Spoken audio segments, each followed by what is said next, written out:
that is a struggle with your I guess your relationship with your mortality. It's like you have this end. You know what I mean? Mm-hmm. So this makes sense to this podcast. And you have a finite amount of time. And it's like there's a book called it's a really good book on the philosophy of productivity and efficiency. Because it's like, here's a book, it's called 4,000 Weeks. I believe it's called 4,000 Weeks. What is it called? Fuck. Time Management for Mortals. And the idea isn't about how to get more done and be more efficient. It's like the more you get done, the less you get done. There's like a paradigm, you know? That makes sense too. There's a paradigm. It's this efficiency paradigm. The more efficient you become, the less efficient you are, because you realize, because of how efficient you are, how inefficient you are. And so the more efficient you become, the less efficient you become. And it's this paradox. It's the efficiency paradox. It's the productivity paradox. And we struggle with this. We want to be more productive.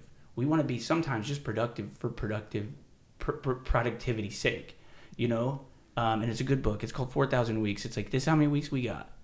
If this is how many weeks you got, and you're just thinking, I'm going to put all this time up front.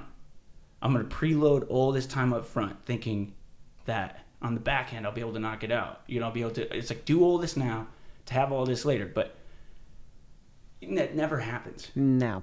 That's not how it works. And so it's really this, there is a philosophy around it. I use a lot of philosophers, and it talks about that. But, you know, that's, I'm always like on a book, and I'm always thinking about that.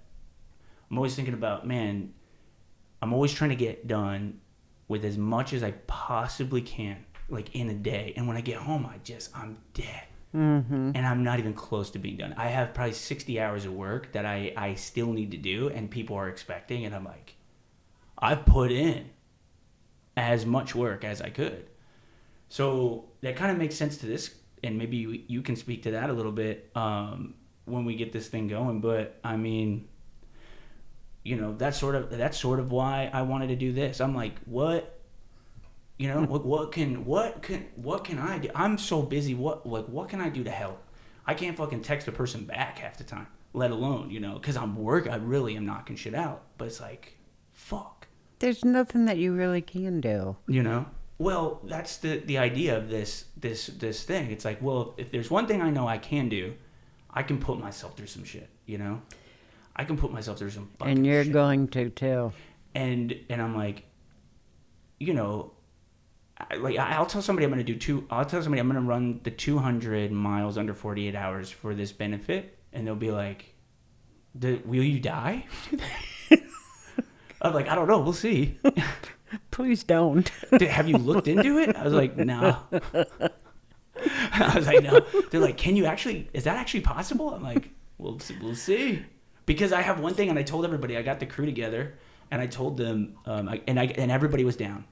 Dude, so many people down to help. Like, you have no idea. It's insane. Like, since I was like, we need to do a benefit of some kind. I wanted to do a 5K that was way too much planning, and I haven't done it before, so it's like not something I could really do. So I was like, maybe I'll do like an ultra, like where we'll do like a 1 mile loop, and I'll do that for as long as I can. But then there's no endings, you know, so people would just come in and out, and it's not focused on you. It's not supposed to be. It's not about me, you know. It's really about you. And that's why, and I was like, so what can I do? All I can do is just put myself through this shit. But like that turns people's heads, and it gets their attention, and they think, and they're like, oh my fucking God, why is this guy doing that? And in my mind, the message is the pain that you will see me go through in 2 days, 48 hours of just running nonstop. Mm-hmm. The crew, people jumping on board to help out. Like, to do that, the people jumping on board to help out with the benefit, everybody's like, dude, all in for Nance for real. Like, for real. As soon as nobody even thinks twice when we tell them, hey, we're doing this for Nance. Like, what can I do? What can I do? What can I do? What can I do? It's incredible. And it's a testament to like what you've done for people. And I've watched you, you know, I've always been inspired by you. Every time we talk, like you work, you bring the work home, you fucking you know. And I want to dive into that. I want to ask you about that. That's a lot of like right off the bat, you know, things I want to talk about is like, dude, you've had an incredible experience. You worked very hard. You like instilled that in Caitlin. Like, my wife is incredible. Like, if people think I work hard, LOL. You know, like that's the thing about like Caitlin. She is like, fucking. She makes me look like a lazy piece of shit. And like, if you look at me, like, I'm not even kidding. And it's like, dude, people are like, damn, Jordan, how the fuck do you get all that done? I'm like, dude, I'm just trying to catch up to Kate. You know, like, and that I'm not kidding about that. That is not a lie. She is a hard worker, and so is my son. So I have to say, they did. They're doing great doing that. They're both very hard workers. Yeah, I mean, it's clear. It's clear. And so yeah, I want to dive into that. Trey, are we ready to go? We're fucking rocking and rolling. Ladies and gentlemen, welcome to the Big Fitness Podcast. We got a special guest here. My mother-in-law, Nancy Camenisch. Thank you so much for being on the podcast. It is so amazing to have you here. I was so excited to do this episode because, you know, I feel like these incredible human beings out there being fucking incredible, but they're not like trying to be famous on Instagram because that's dumb. You know, like helping people, real connections. Like you guys let me live at your house. You guys took care of me like I was your real son. Like, but I was like, you know, I enjoyed every minute. You've taken on other people. I want to go into that, like some of Caitlin's cousins, I believe. And I was like, you guys are so selfless and hardworking, and it's very clear. And you've always like been just willing to give, like genuinely give and not receive. I remember one time you said, you told me this because I was really mad about something, like somebody particularly close to me who would like borrow money and like never pay it back. And you said this to me, and I've taken this and fucking Jet's just kicking it. she's gonna get she's my cat. So we're in my living room for everybody who's chiming in on the on audio only. But in any case, like, so I lost my track of thought. What was I talking about? Something I told you a long time ago. Okay, yeah, no, this is good. So you said, you know, never give something to somebody and expect it back. If you can't give it, then don't give it, you know. But if you can give it, then give it and don't expect it back. If it comes back, hey, it comes back. And like, if it comes back, like, receive it, you know. I've added one though. I'm like, I say no for the first time, and then if they are like, okay, then it's like, you never wanted to give that, motherfucker. you never actually wanted to give that. So like, you know, there was an exchange there. They were expecting something back for that, and like once I said you don't need to do that, like, you know, we said, but if they insist, it's like, you don't take that away because that's really for them, you know. I think when somebody's giving genuinely, like, I want to give this to you. I just and I don't expect anything back. That's real. And when you did give someone something, how did that make you feel? It makes you feel incredible, and not expecting it back, it increases that experience. Yes. And you taught me that. I mean, you taught me that. You said that, and like I've taken that to heart, and it goes through my mind all the time. What you've been able to do with the credit union, you've been able to like build this credit. You don't want to dive into that because you literally built this credit union. Did you go to college? No. Got you. Yeah. So you're just a fucking hustler, killing. I've watched you negotiate before. See, this lady, she looks really nice, but when she gets in that dang negotiation, dude, she'll do it. She'll, yeah, man. So it's a real float like a butterfly, sting like a bee, and I can see that in Caitlin, and so I admire that. That's really awesome, and you've dealt with this. You've dealt with this in the same way I feel like you've dealt with all of that, and it's incredible. So let's dive into that. So Nancy Camenisch, thank you so much for being on the podcast. Thanks for having me. This is a pleasure. So introduce yourself. What exactly was the cancer that you were diagnosed with, and how long ago was that? I was diagnosed with cancer 3 days before your wedding. And I didn't tell anybody. because I wasn't about to ruin your day or Caitlin's day or anybody else that was going to be there. So I kept it quiet for a little bit. And then about a month after the wedding, I told everybody in the family. So you found out 3 days before our wedding. Yes. Previously I was going through tests. I had a lump in my neck, and they sent me for a biopsy, came back positive for cancer, and that's when I didn't do anything else till after the wedding. You would never have known that. Like, that's what I'm saying. That's wild. How did you do that? How did you deal with it? Looking at you and Caitlin, you know, how happy you are and you're so good for each other. It really wasn't that difficult.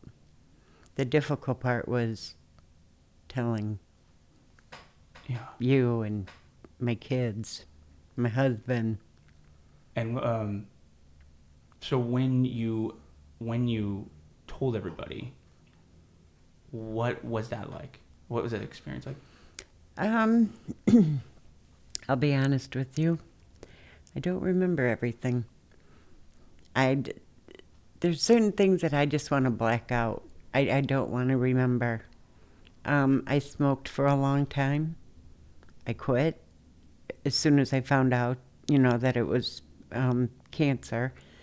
And I couldn't even tell you the day I quit. I don't want to dwell on stuff like that. I'm not going to stand there and say, it's been 724 days since I had my last cigarette. Mm-mm. Leave it in the past. That's how I look at it. That's super wise. It's a super wise thing to do. Like I feel like it is dwelling if you're counting the days you haven't done it. I don't need to keep thinking about it. Is that something you've always done? No. I think just through life experiences and helping friends with different things and things that they go through, I think that I've looked at things just differently. Would you say, I see. So you're not carrying that. It's like, why keep any of that around? When, the doctor explained to me, everybody has stress in their life, but you have to do something to minimize it because stress is not good for you. And I would sit there, at night when I couldn't sleep, and I'd think about it because I was a worrier. Oh, I worried about everybody, everything. It consumed me. And you just have to learn how to separate it, I guess. There's things I worry about. Yeah, I mean, my health is one of them. But like I said, I'm not going to sit there and dwell on it. I'm going to do things that I want to do now. I don't know how long I'm going to live. It could be 6 months. It could be 25 years. I don't know.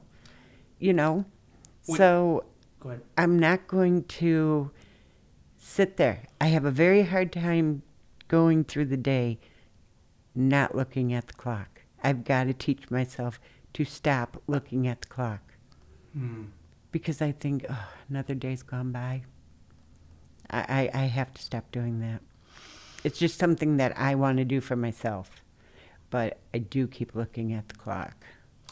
How do you get yourself to stop? I don't know yet. I haven't quite figured that part out yet.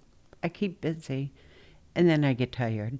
I sit down, take a couple breaks. But I have a lot of hobbies. A lot of hobbies to keep me busy. I love to read. I love to craft. I mean, I do all that kind of stuff. But I sat there and thought about my job. And I loved my job. And I was the CEO, president of ANCO, Community Credit Union. I was there for 16 years. I have met so many people, made so many new friends. Um, it's amazing how when you feel, not me, some people that I've met, when you feel like you have nobody in your life that you can turn to. And they would come in my office and stay probably a little bit much longer than a normal, visit should be. But I could not let them go till we were done talking. I was the only person that they had to talk to. And there's so many things that, not to pat myself on the back, but I'm proud of. In particular, there was this person that came in, down and out on his luck, and to do like a $200 loan or a $300 loan, we normally did not do that. Ours were always, it started at $1,000. Well, he private messaged me and was asking me questions, and he started telling me the problems he was having and stuff like that. And I said, come to the credit union, that we would sit and talk and let me see what I could do. He needed $200 because his power was going to be shut off. And he's got kids. So I did it and came in, made his payments like he should have, And he's like, you trusted me. He said, I will never, ever forget you for doing that. And I said, you proved to me that, you're responsible. You weren't lying to me, all of it. I said, there's no reason why I wouldn't do it. So a couple months go down the road. He texted me or private messaged me and said, I want to say thank you for everything you've done for me. But it would be the last time that he'd be speaking to me. So I messaged him back and I said, are you okay? And he said, no. And I said, what is wrong? And he said, I just want to tell you that you mean the world to me. You've believed in me. You've listened to me. You've given me hope. But this is the end. And I said, don't do anything stupid. I said, meet me at the credit union in 5 minutes. This is like 10 after 6 in the morning. We don't open till 9. Yeah, right. So I get down there. There he is. But he parked his car 2 blocks away. So he comes walking up and I said, why didn't you park in the parking lot? And he said, because I just want to talk. And I said, okay. We go in my office. He's telling me everything that's wrong. He lost his job and doesn't get enough money on food stamps for the kids. And I just problem after problem. And I said, I don't want you. I said, you've got to keep trying. I said, I don't want you to do something that you're going to regret. And he said, I don't even have enough money to get my medicine. And he said, I think that's why I'm acting this way. And he said, I'm done. I'm going to end my life. I said, no, you're not. I said, you have kids that need you. I said, you have a girlfriend. I said, there's so much more out there than one job. I said, you just go start looking somewhere else. I said, you're not going to hurt yourself over losing your job. I can't do this. I just can't do this anymore. I can't. Nothing. I just can't, he kept saying. And I said, where is your medicine at? I don't have money. I don't have enough money to get it. I said, how much is it? It was like $18.90, something like that. And I said, I'm giving you $20. I said, you're going to go to, when it was Osco, I said, you're going to go get that medicine and you're going to come right back here and you're going to take it in front of me. I don't know. I just think I'd be better off gone. I said, no, trust me, you're not thinking clearly. And he said, I didn't want to come down because I thought you were going to call the cops. He said, because then they're going to send me to the mental part of the hospital. And I said, and what would be so wrong with that? I said, you could go in 1 or 2 days, get your medicine in you, get yourself back together. I said, and then you go back to your family. You start looking for another job. I said, because that's what you need to do. He just sat there. He would cry and then he would stop. And I said, I'm serious, take this $20. I said, and go. He went. And he told me before he left, that's why he parked 2 blocks away. Because he thought I would have the cops sitting there waiting to, take him away. Yeah. And I had told him, I said, no, I'm not going to do that to you. So he went, came back in my office and took the medicine in front of me. And I said, okay. I said, but now I do want you to speak to the officer. And if you have to go to the hospital, I want you to go. And I was waiting for this big fight, like, no, no, no. And he said, you are the only person that has ever, given me hope, anything like that. He said, for you, I'm going to do it. I called the police station. I said, would you please send a car up here? And we went outside then. We were speaking to the officer, and he agreed. We called the ambulance. No lights or sirens. That wasn't needed. And he went to the hospital for 2 days. Was straightened back out with all the medication because he was missing some medicine that he needed. And in fact, he just private messaged me about a week ago asking me how I'm doing. We've kept in contact, for years. Like I've seen this story play out in a lot of different avenues. Like this, like you just, this is like the person you are. You're always like going out of your way to help everybody, even sometimes, most of the times at the detriment of your health. You'll just go, you'll do it for them, And what's insane is that like some of these people don't deserve it, but you do it anyways, and you see past it. And Caitlin does the same thing. Why do you think that is? Like, what do you think it is? Is it something about how you were raised? I guess I don't really know so much about how you were raised. I know you've told stories about your mom, but I haven't heard a lot about your dad. I was only 5 when my dad died. Mm-hmm. So I really don't have that many stories about my dad. I see. But that is basically how I was raised. I can remember, we always laugh about it. We'd have a pound of hamburger with, 4 kids still living at home. There's 6 of us. 2 were already moved out. But then we'd want a friend to come over and eat, and my mom would stretch it. She'd make it, feed everybody. And I think all my sisters and my brother are like that today. How many sisters and brothers do you have? There's 5 girls and 1 boy.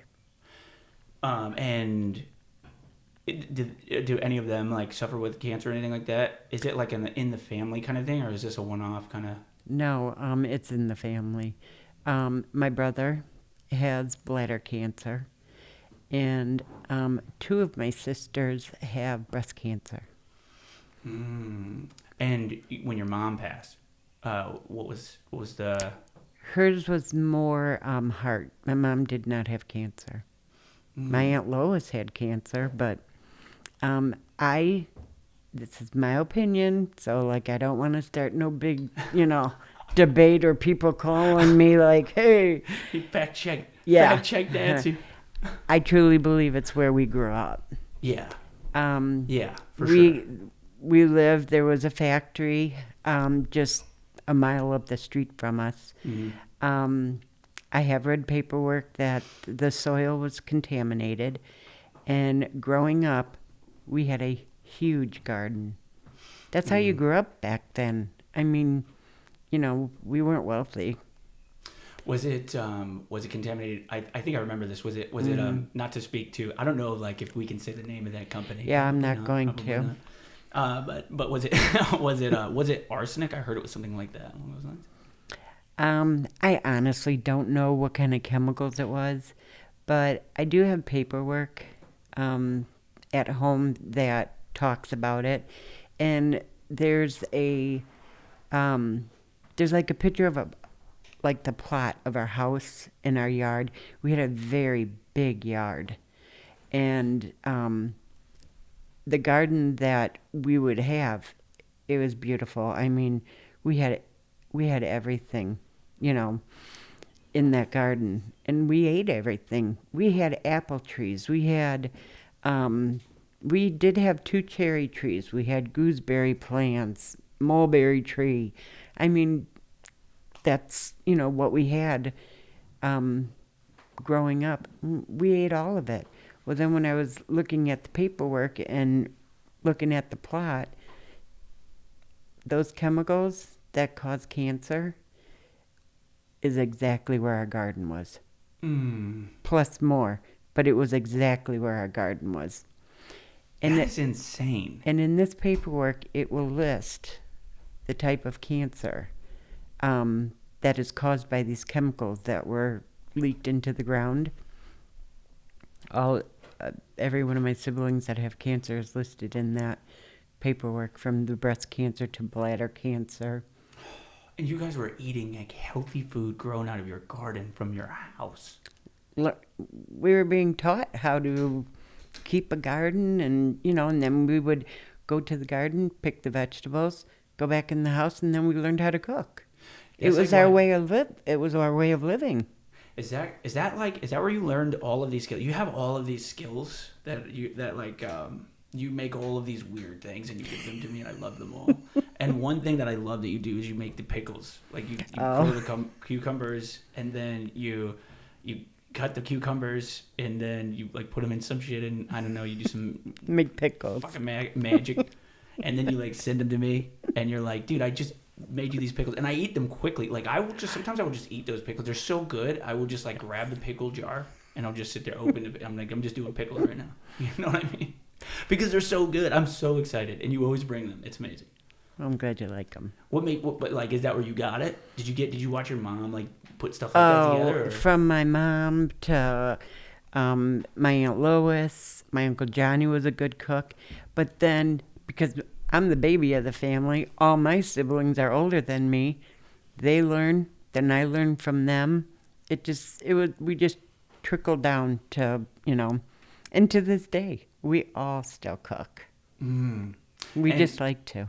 And that there's no doubt, it's like the food that comes out of this family is insane. I can definitely speak to that. That's for sure. It's remarkable, really, because then when I try to like make anything, it's like, this is just, I don't even know what this is. I don't even know if this is edible. We'll eat it.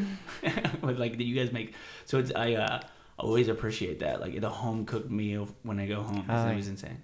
Well, growing up, we didn't order out. Yeah, right. I vaguely remember even going to McDonald's. It's just something that we never did. When you were a kid, were you wild like Jeff, your husband? No. The father-in-law? With the brows. With the brows. With the brows, for sure. Yeah, we're going to get into Jeff, too. We're going to get into you, man. I know you're listening. We just always cooked. Yeah. We fished. We loved going fishing. I can remember my mom made the best turtle. And when you would catch a turtle, I never caught a turtle because I was too young at the time, but I would stand there and watch. There was a log that my dad had in the yard, and you would take a stick, and the turtle would poke its head out and grab that stick in its mouth, and then its neck is stretched out. Then he'd take the axe. Oh my God, dude. Yeah. That's some wild shit. That's how, yeah. Dude, that's all he got. Now, I will say, I can remember a lot with fishing because to this day I still like to fish. And I can remember me and My my... God, she made it in. She made it in. Get out of here. Get out of here, dude. Oh my God. Guys. We grew up scaling the fish. And my favorite was the bluegills. To scale them, you could scale them with a knife, you could do it with a spoon, but I always had what I call big hair, fluffy, curly, unruly hair. I had scales all in the front of my bangs. Oh, man. I can remember that to this day, picking them out of my hair. Nobody scales fish no more. Everybody fillets it now. Yeah. Yeah, 100%. Dude, nobody. Man, that's all that kind of stuff is Oh, sort yeah. of a dying. Yeah. All that kind of stuff, like, I heard somebody call it, I heard somebody called, like, a hangout or, like, a place to go just be together with people, a third space. You have work, you have home, and then you have a third space. And the third space was, like, you didn't call it a third space back in the day. You just, Sure. like, you couldn't communicate unless you went to the third space. Now it's like, do you want to go to the third space? It's like, fuck. Where we get together in a actual place to talk to each other. So it's kind of wild. So with all of that being said, so it sounds like you guys had a pretty. I mean, you're scaling fish, you're cutting the heads off turtles. Oh, yeah. It was just the way we grew up. Were you like a very loving family, like a very like cuddly, like love-eating family, or you guys? What was the dynamic? I don't think we were a very cuddly family, but if you messed with one of us, there was always a sister there or a brother to step in and take care of it. Oh, yeah. We would protect each other. And to this day, we still do. I will say, though, now, more so in the last probably 5 years, we will, we hug each other now, coming and going, or we will say, I love you, stuff like that. Is that not stuff you would do before? No. Kind of an interesting thing, right? Like saying I love you is like it's kind of a weird thing. I don't know exactly why it's weird, but some people do it. Like some people will say, they'll say, my buddy Al would be like, love you, bro. And I'm like, see you next time, I love you. And I'm like, and he does it to make me feel awkward. I've had some people, that was one thing when I was at work. I would have some members say, one in particular, he'd say, hey, boss. And we'd be talking, and then he'd say, okay, love ya. And I would always come out of my office to my coworkers and say, what do I say to that? Oh, man, yeah. That's not easy. No. I'm not the type that I'm going to say, I love you back. I don't feel right about that. You know what I mean? Yeah. I've gotten a lot better with it. But, I've played around with ditto. Right back at ya. Yeah. Just like that. I know it, dude. So This funny. I don't know, dude. I've just been hugging people at this point. You come in the door, I'm like, I don't know you, but I'm gonna hug you, and they hate it. I always hate it. But dude, they love me after that. Dude, one time I hugged a person I've never met. I walked into one of my clients had a birthday party. I didn't know a single person. She's turning like 42, I believe, and her parents were there. And she was like, she'd been one of my clients for a long time. She was like, these are my parents. And I was like, hey, what's up, parents? I gave her a hug, and they were like, dude, they were not that kind of hugging type. They were like, dude, somebody repelled this person. But dude, when her mom left though, her mom came back and was like, that made my night. She made a thing to come back and say that made my night. So you don't know what you could do. It's like that is kind of a really forward thing, but some people like it, some people don't. But even if you don't like it, maybe you do like it. Well, or you can learn to like it. Or you can learn to like it. But it is interesting because I wonder because Caitlin. For those of you who don't know, that Caitlin is my wife. It is Nancy's daughter. She is not a big cuddler. I cuddle. I love cuddling. I connect through feeling. I'm a feeler. I'm a toucher. That's how I connect with people. I give the fist bumps, I do the high fives, I'm the guy. I don't know. There's something about human touch that I feel like there's a real energy. So I love to cuddle. Mm-hmm. And Caitlin does not like to cuddle. And it's like, oh no. And she's just like, damn it. But we do it all the time. We cuddle like every night. When she was little, it wasn't a problem. But no, we've had this discussion before, her and I. And she's like, we never, with her growing up and that, we never would like sit on the couch and like hug each other or interlock arms or anything. We would sit next to each other, and we just know we love each other. Yeah, it's a very strong love that you can feel. It's like I'll break a plate over your head kind of love, No, I'm serious. It's like it's how you express love with each other. It's like Jeff, the father-in-law. Shout out Jeff Camenisch. We're gonna talk shit about you all night. And I'm just kidding. Great man, dude. Inspiring man. Like this dude will find this guy has a tool for it. Whatever fucking job, like he has a tool and he knows how to do it. He did it one time, like somewhere in a weird. He'll have a story. He'll tell you. Very true. He can fix anything. I don't even like a Keurig coffee pot. That was the best fix. I think I helped him with that. Couple sledgehammers. That's all you need for the Keurig. Oh, but dude, motherfucking worked. It worked. It worked, right? We still have it, I think. He's still giving coffee to this day. It's still in service. You need that black tape. That was funny though. Like because we couldn't fix it, and so Jeff was like, "Fuck this thing." He tried to break it, and then that's how he fixed it. I was like, "Dude, this man will find a way to fix it, even if he can't fix it, and then tries to break it. That's how he fixes it." And he's got like a tool, and it's like he's only used this tool once in 35 years. He bought this tool because he's like, "I'll use this all the time. I'll use this every week." And then like he never uses it for 35 years, and then like I say, "Man, I just don't know how to do this weird thing," and he's like, "Come to the garage."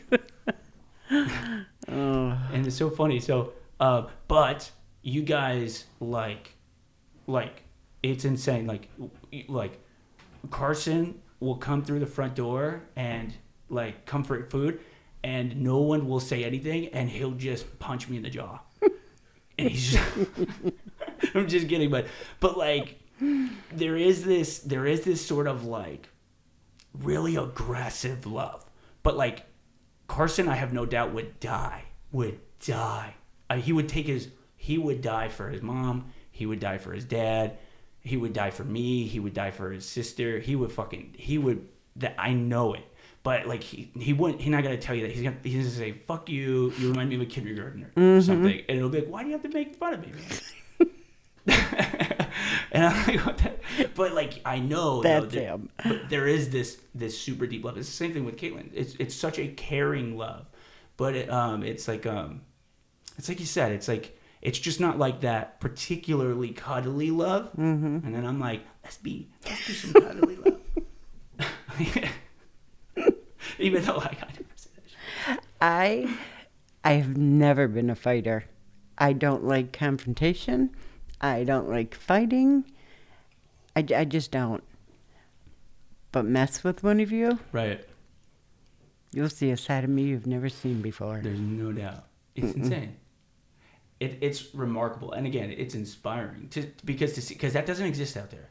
Like you would think that it's common to see people who express love for people and give love to people they don't know. Like the fact that you would go out of your way and try to help this guy and stick your neck out for this person who, most people are like, hey, this guy's a loser. He's gonna get me in trouble. I'm not gonna do that definitely not leaving my house tonight. But like people like you are gonna like, no, man, that's a human being there, and it's like it's interesting, But that is like the kind of caring love, like compassionate, like love for people that is it's not. I'm telling you right now, it is not common.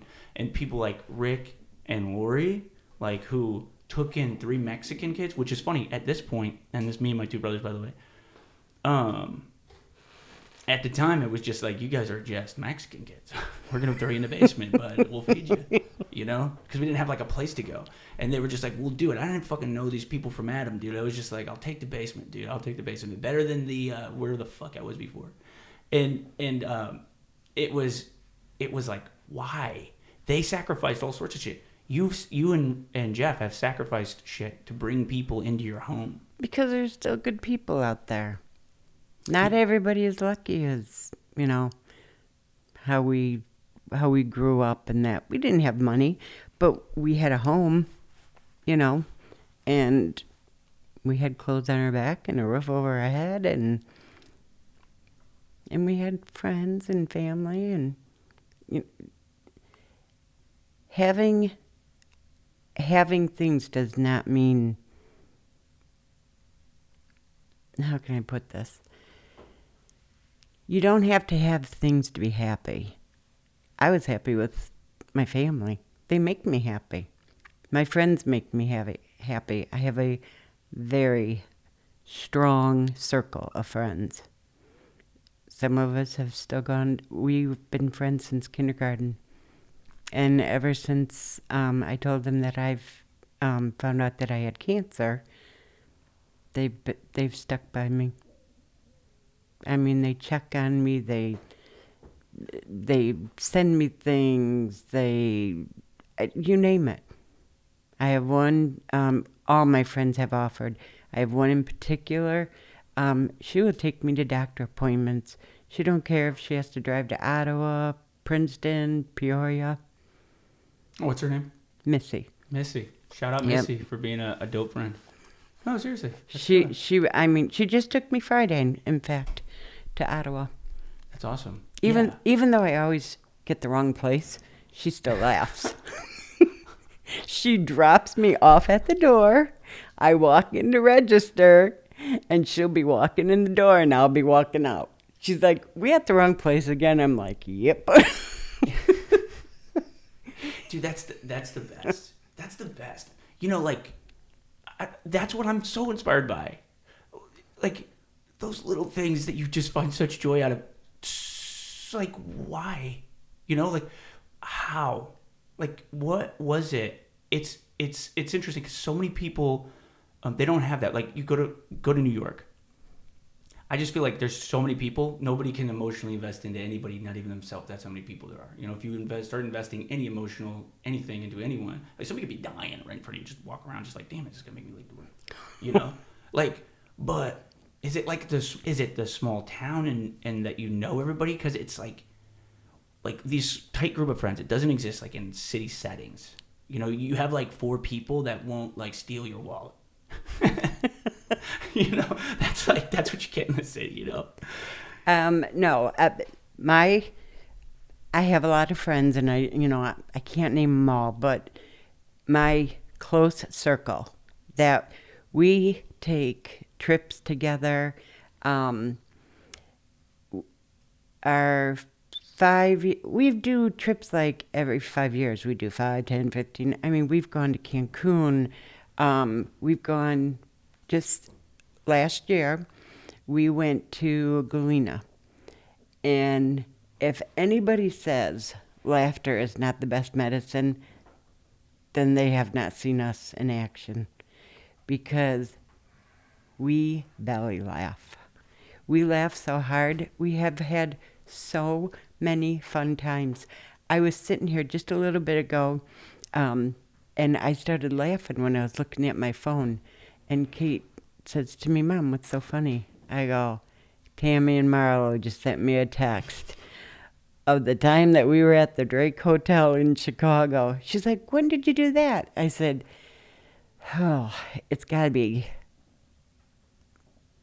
22 years ago."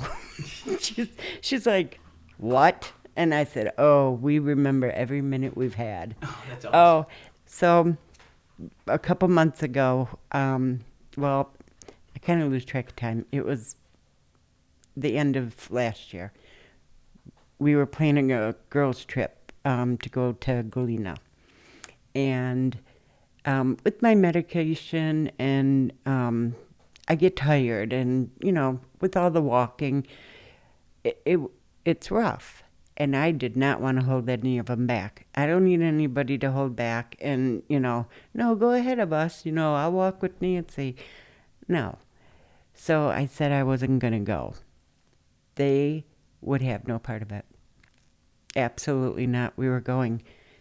So I said, okay, fine. We rented a house, and there is 10 of us that go.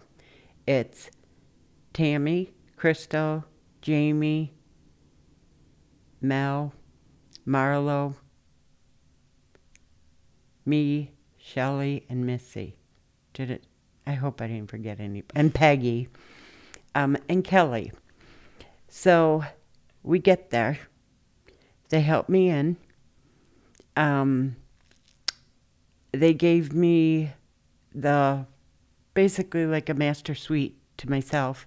So some of my other friends had to share a bed, or they shared rooms. They surprised me with gifts. One of my favorite ones, they got me a Rick Springfield blanket. Rick Springfield, you love Rick Springfield. I love Rick Springfield. When did you start that? When was the first high moment school. You were like, oh my gosh, this is the guy? In high school. That's awesome. When was it? Like, were you at like a concert?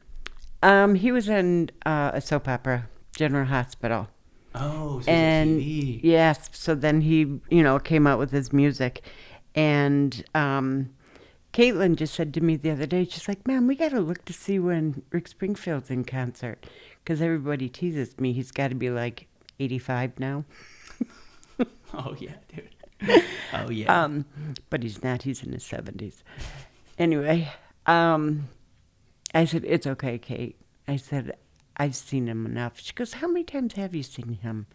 And I said, like 14, 15 times. Yeah, that's awesome. That's how you know, dude. That's how you freaking know. I told Marlo, and I will text back and forth, and I'm like, she's like, "Did you know it was Rick Springfield's birthday today?" Not today, but when we were talking. And I said, "Yeah, I'm the president of his fan club. Why wouldn't I know that?" Dude, have you ever thought about doing something like that, getting with a group of people?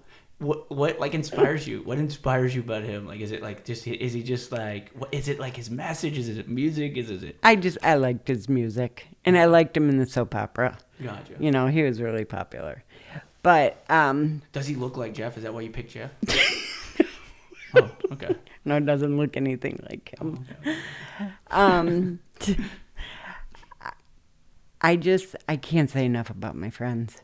I'm very lucky.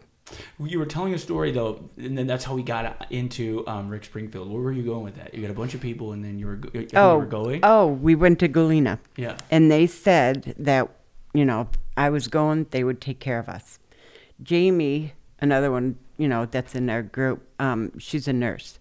So Tammy was telling me, "You can just come with us. Bring your medicine. Jamie will take care of you if anything happens. She's the nurse." All of that. I said, "You know what? I'm going to go." I said, "I changed my mind. I'm going to go." I get there. They get me in the house. Like I said, they gave me my own room. Missy, because in Galena, you go downtown and you do a lot of walking. There's all the little shops and stuff like that. She brought me a wheelchair. I walked a little bit. I'd get tired. They would push me around. They treated me like a princess. I mean, the whole weekend was fabulous. That's an interesting, actually, that's really interesting. Like, so in your experience with this, so I guess just to get like a clearer idea too, before I go this route, like, and if, for any reason, like, you don't want to answer these questions, you just tell me to fuck off. But I do have to say, though, I probably forgot Jean's name. Oh, Jean. Sorry. Shout out Jean.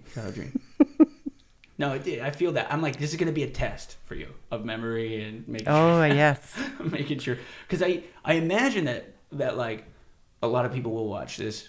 And so, like, that I'm like, also thinking, like, man, I wonder, like, what would be interesting for like, the people back home in Peru, like to shine some light and inspire them through your story, being like, look, like that place actually, it's like you can leave your door unlocked. You can have this super tight group of friends that's like amazing. They're gonna like they're gonna do everything they can to like help you out in any way they can. I mean, that's how everybody is back home. A lot of people from Peru will be like, "Oh, left that fucking town, fuck that town, fuck this town sucks, fucking," or whatever. Hate their town, and I love every time I go home. Because usually I have to run like 20 fucking miles every time I come home.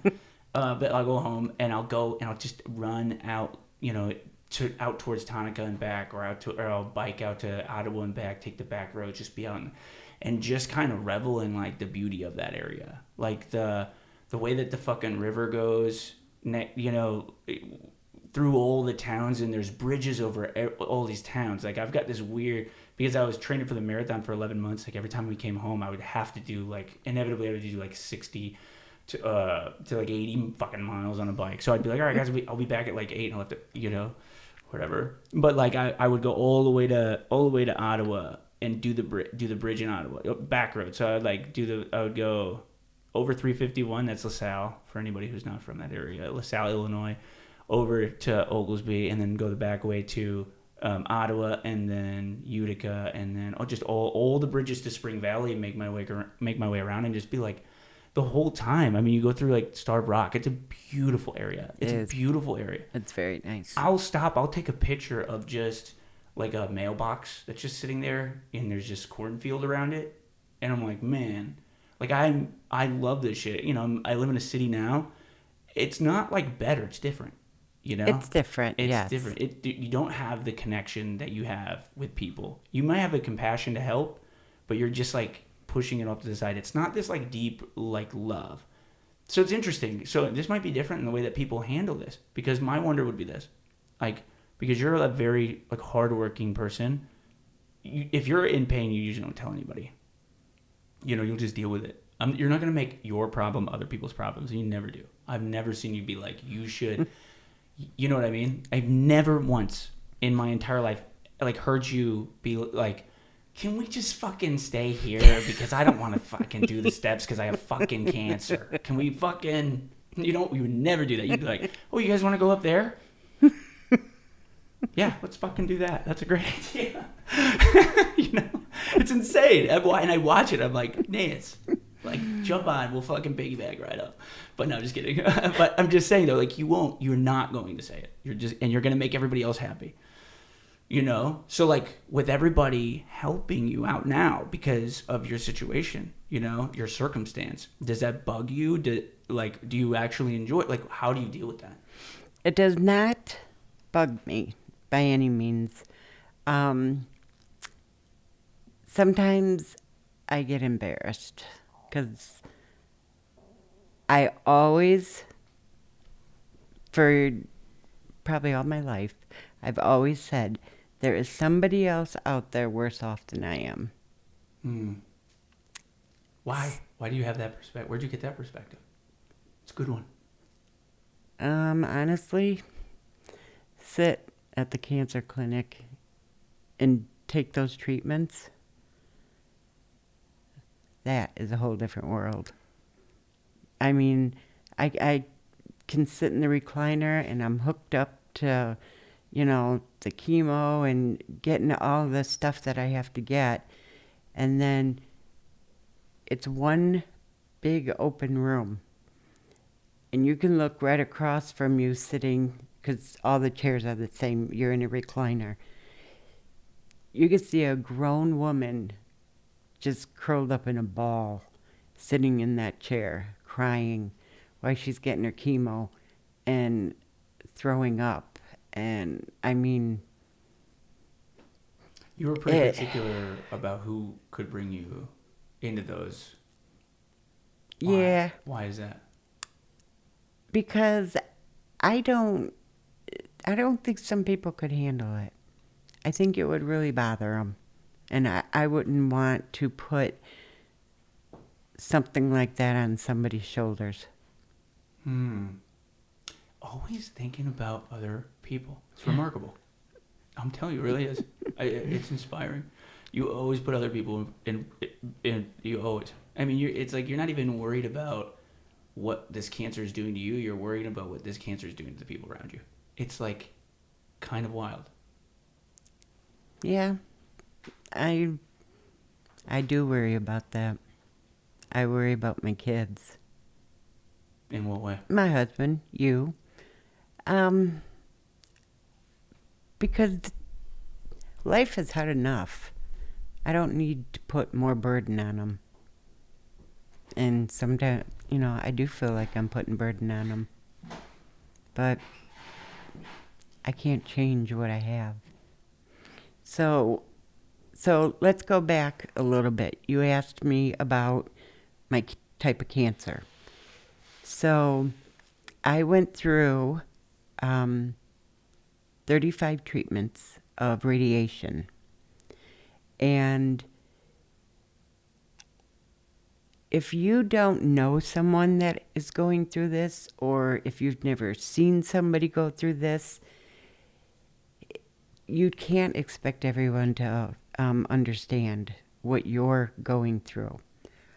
I think cancer is such a mental strain because your mind is so powerful, it doesn't let you stop thinking about things.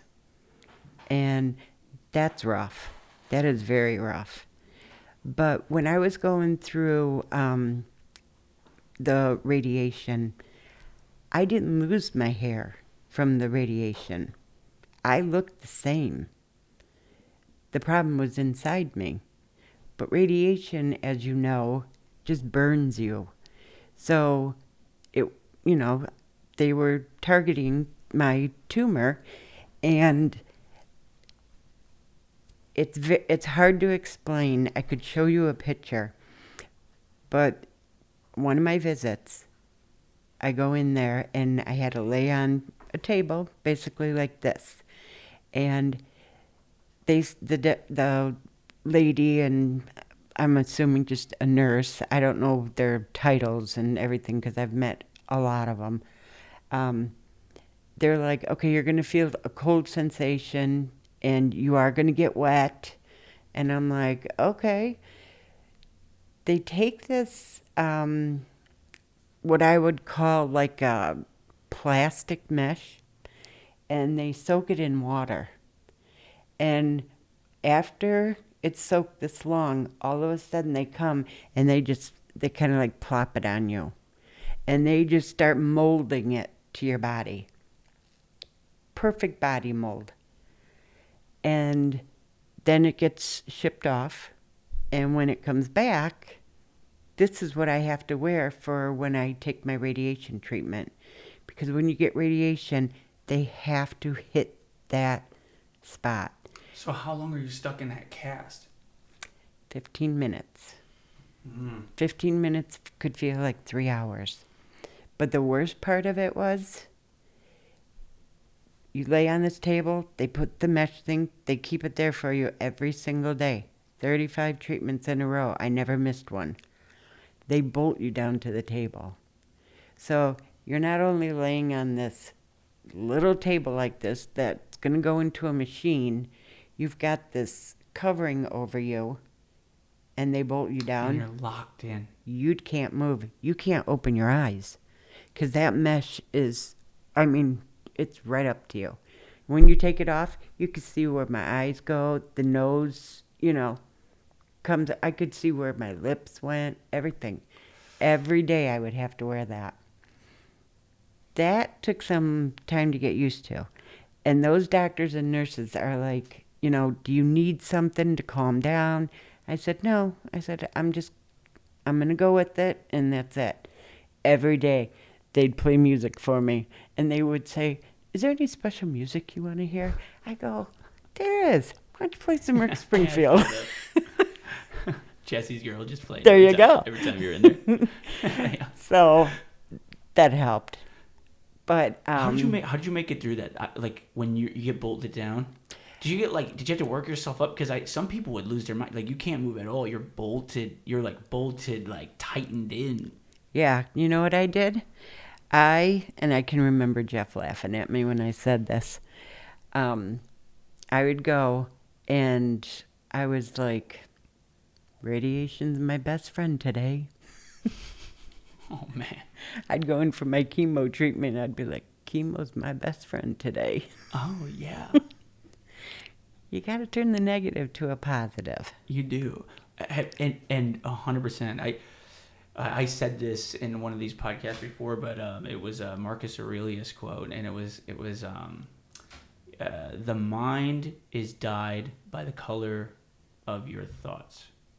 Oh, I like that one. And yeah, and it's basically that.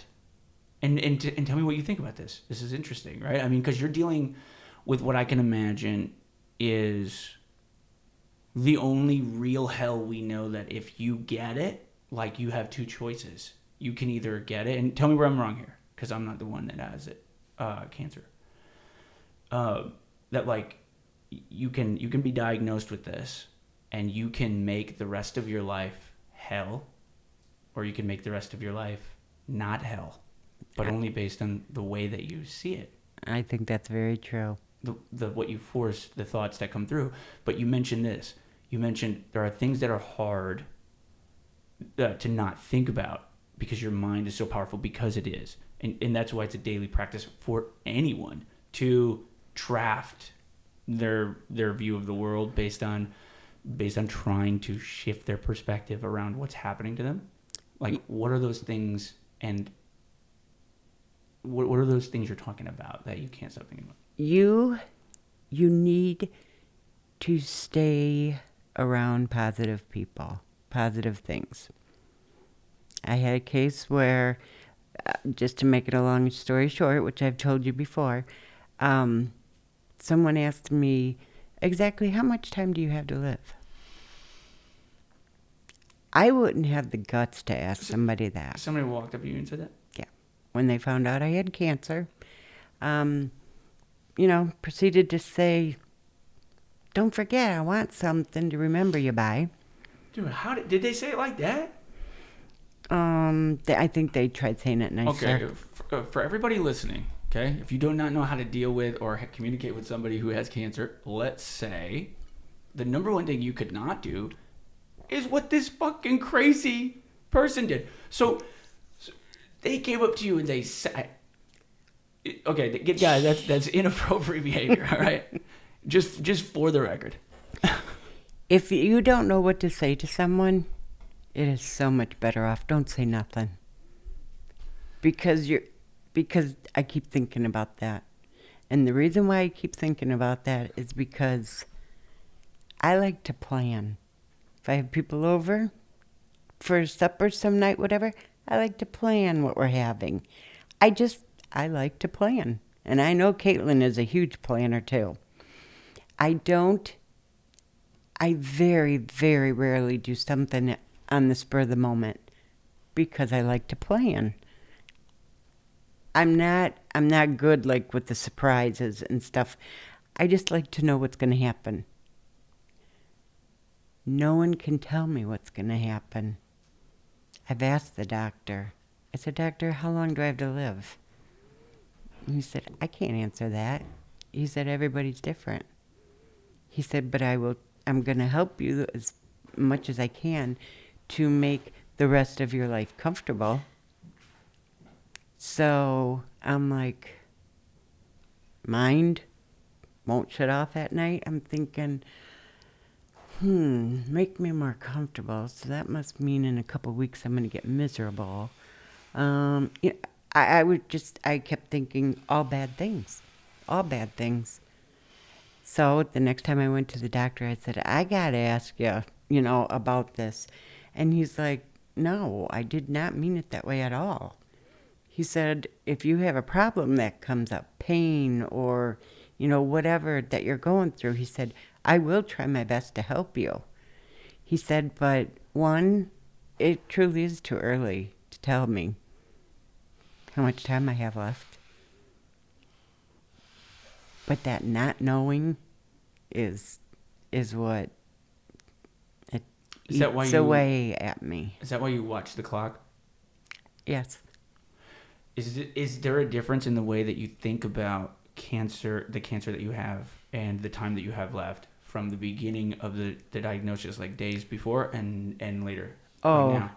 definitely. Because when I had my when the doctor told me I had cancer, that was my neck cancer. I went 12 months, treatments, finished them, everything. I went back to the doctor for my 1-year checkup. I'll never forget this. A checkup. I go to the doctor for a checkup on my own. I don't need nobody to take me to that, you know. My husband, Jeff, says, "Do you want me to go with you today?" I go, "No," and take a day off of work? Because he's a stickler. He don't miss work for, you know. Yeah.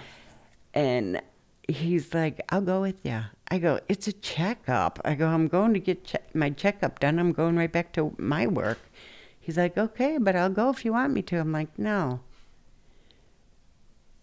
Jordan, I thought, I don't know. It was one of the worst days. It was worse than finding out that I had cancer in my neck. I walked in, and he said, my blood count is off. You know, everything, nothing was going the way it should be. He had to do some tests. Okay. Then, through more tests and appointments and everything, we found out that my cancer spread. It spread to my liver and to my bones. And I'll tell you, I'll be honest with you, that I kind of skipped ahead. When I went for the tests and everything like that, Jeff came with me to my next doctor appointment because that's when I was getting the results. I knew right when he opened that door for me to go into the examination room, I seen the book on the counter, Stages of Cancer. I was never in that room before. And I'm like, this is not good. So that's when he told me that it had spread to my liver and to my bones. What I did not expect to hear was stage 4. And when he said that, I don't remember walking out of that room. I honestly, truly do not remember anything else.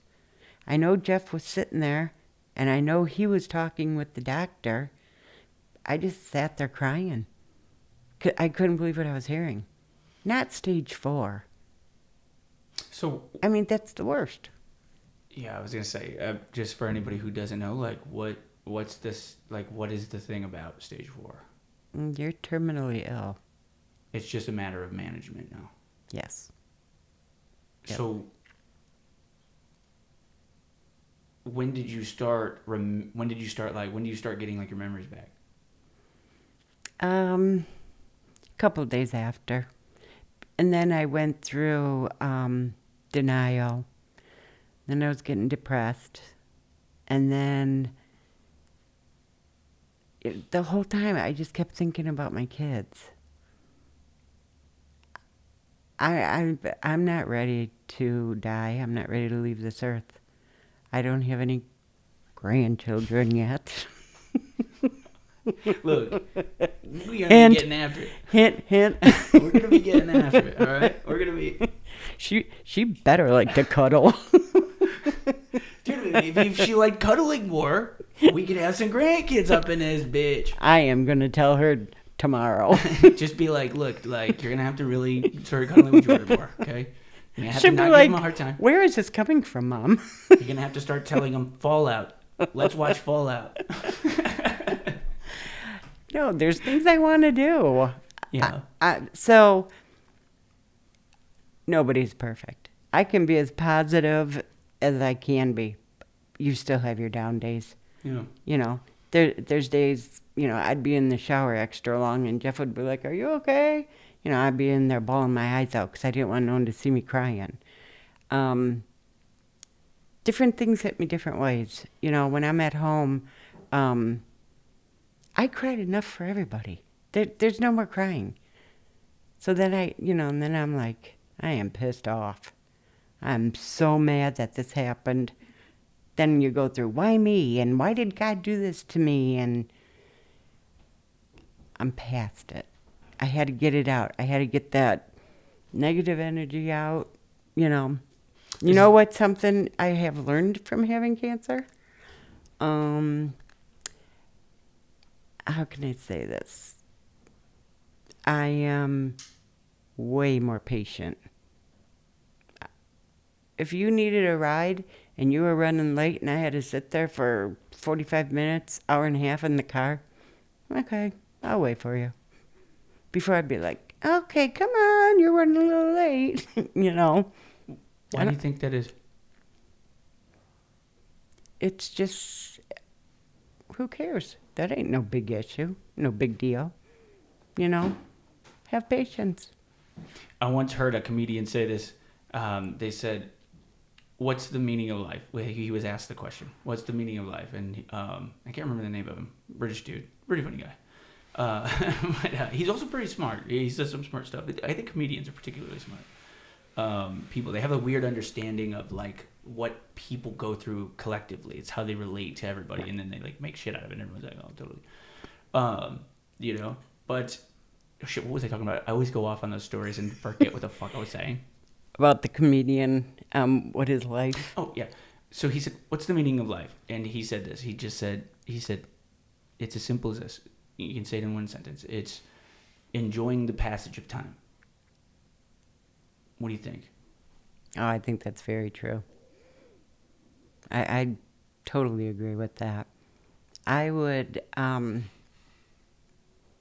you just look at things so different, things that would bother you before, like the little things. You know, you could come home, oh, I had such a bad day today. What, because I was busy? Yeah. Who cares? That is so minute. You need less stress in your life. Let those little things go. Those little things, especially in us Americans, you know, we really fixate on those little things. You know, if it's you know, somebody's just making a little bit of noise, you know. Yeah. It's like I'll make some noise with this bat, you know. Exactly. You know, and it's just like, why, dude? If you could just like, man. And so you went through these phases. Did you have a certain? Has this changed your understanding, maybe, of like life itself, like from all these phases you went through? Because it seems like it's like first it's like, you know, you said like you almost blacked out basically. It's like you go straight to hell, I imagine, in your mind.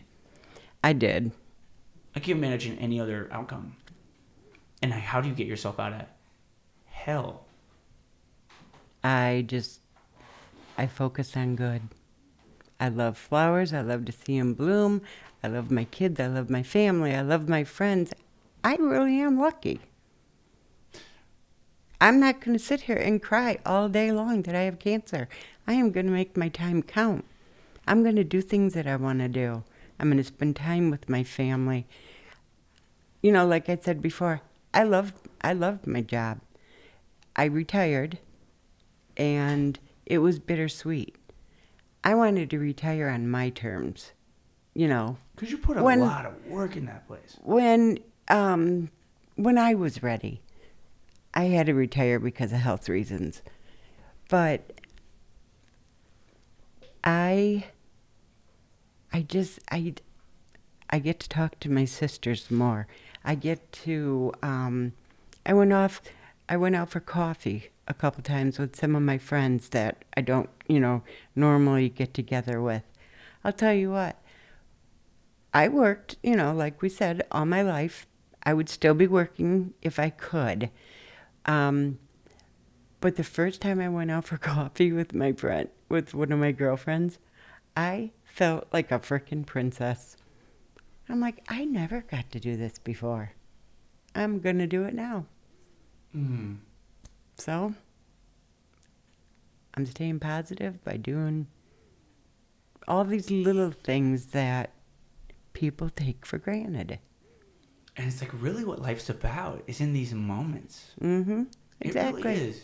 Yeah. It's like I think people sort of start, especially people now, and I feel bad for people who like never really had a world without the internet because like they just think that the internet is the world and it's not.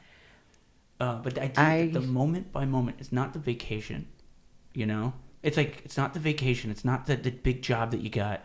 It's not how much money you make. It's not the car you just bought. It's not the wife or the husband or the significant other that you scored and or whatever. You know, it's not about that shit. All that shit passes. It's one moment in time. It's one moment in time. It comes and it goes, and it's like you work really hard for a thing, and you should do that. I think that there's merit to that. I'm not saying you shouldn't do that. I say this all the time. Get a vision. Have a strong vision of what you want. Go fucking get after it. Look, 100%. And like I can learn from my own, but like your life is not that. Your life is coming through that front door and seeing your husband or your wife and fucking greeting them. And greeting them. And the way that you greet them matters so fucking much. It matters so fucking much how you greet them. That's life. I will tell you, on, a different note, though. I went through, I still do, to be honest with you, once or twice a week. I really get consumed with guilt. What do you mean? This year, I'll be married 36 years. And, our goal, you work all your life, you buy your first home together, your vehicles, you start saving money, for retirement, stuff like that. And then bam, look at what happened. I got cancer. I don't work anymore, so there goes my paycheck. Jeff is the only one working. I feel guilty.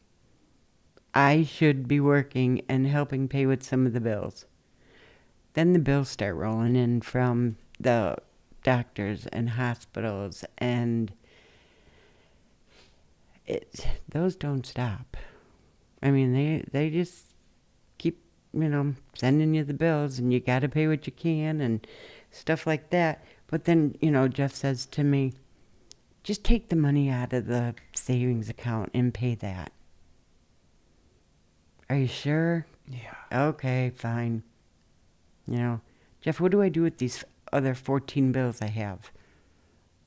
We don't have enough in the savings to cover all these 14 bills. I'm like, he's like, well, we're going to have to set up payments, stuff like that. The guilt is it's very hard for me to deal with. I can't do things like I used to do. I get tired a lot.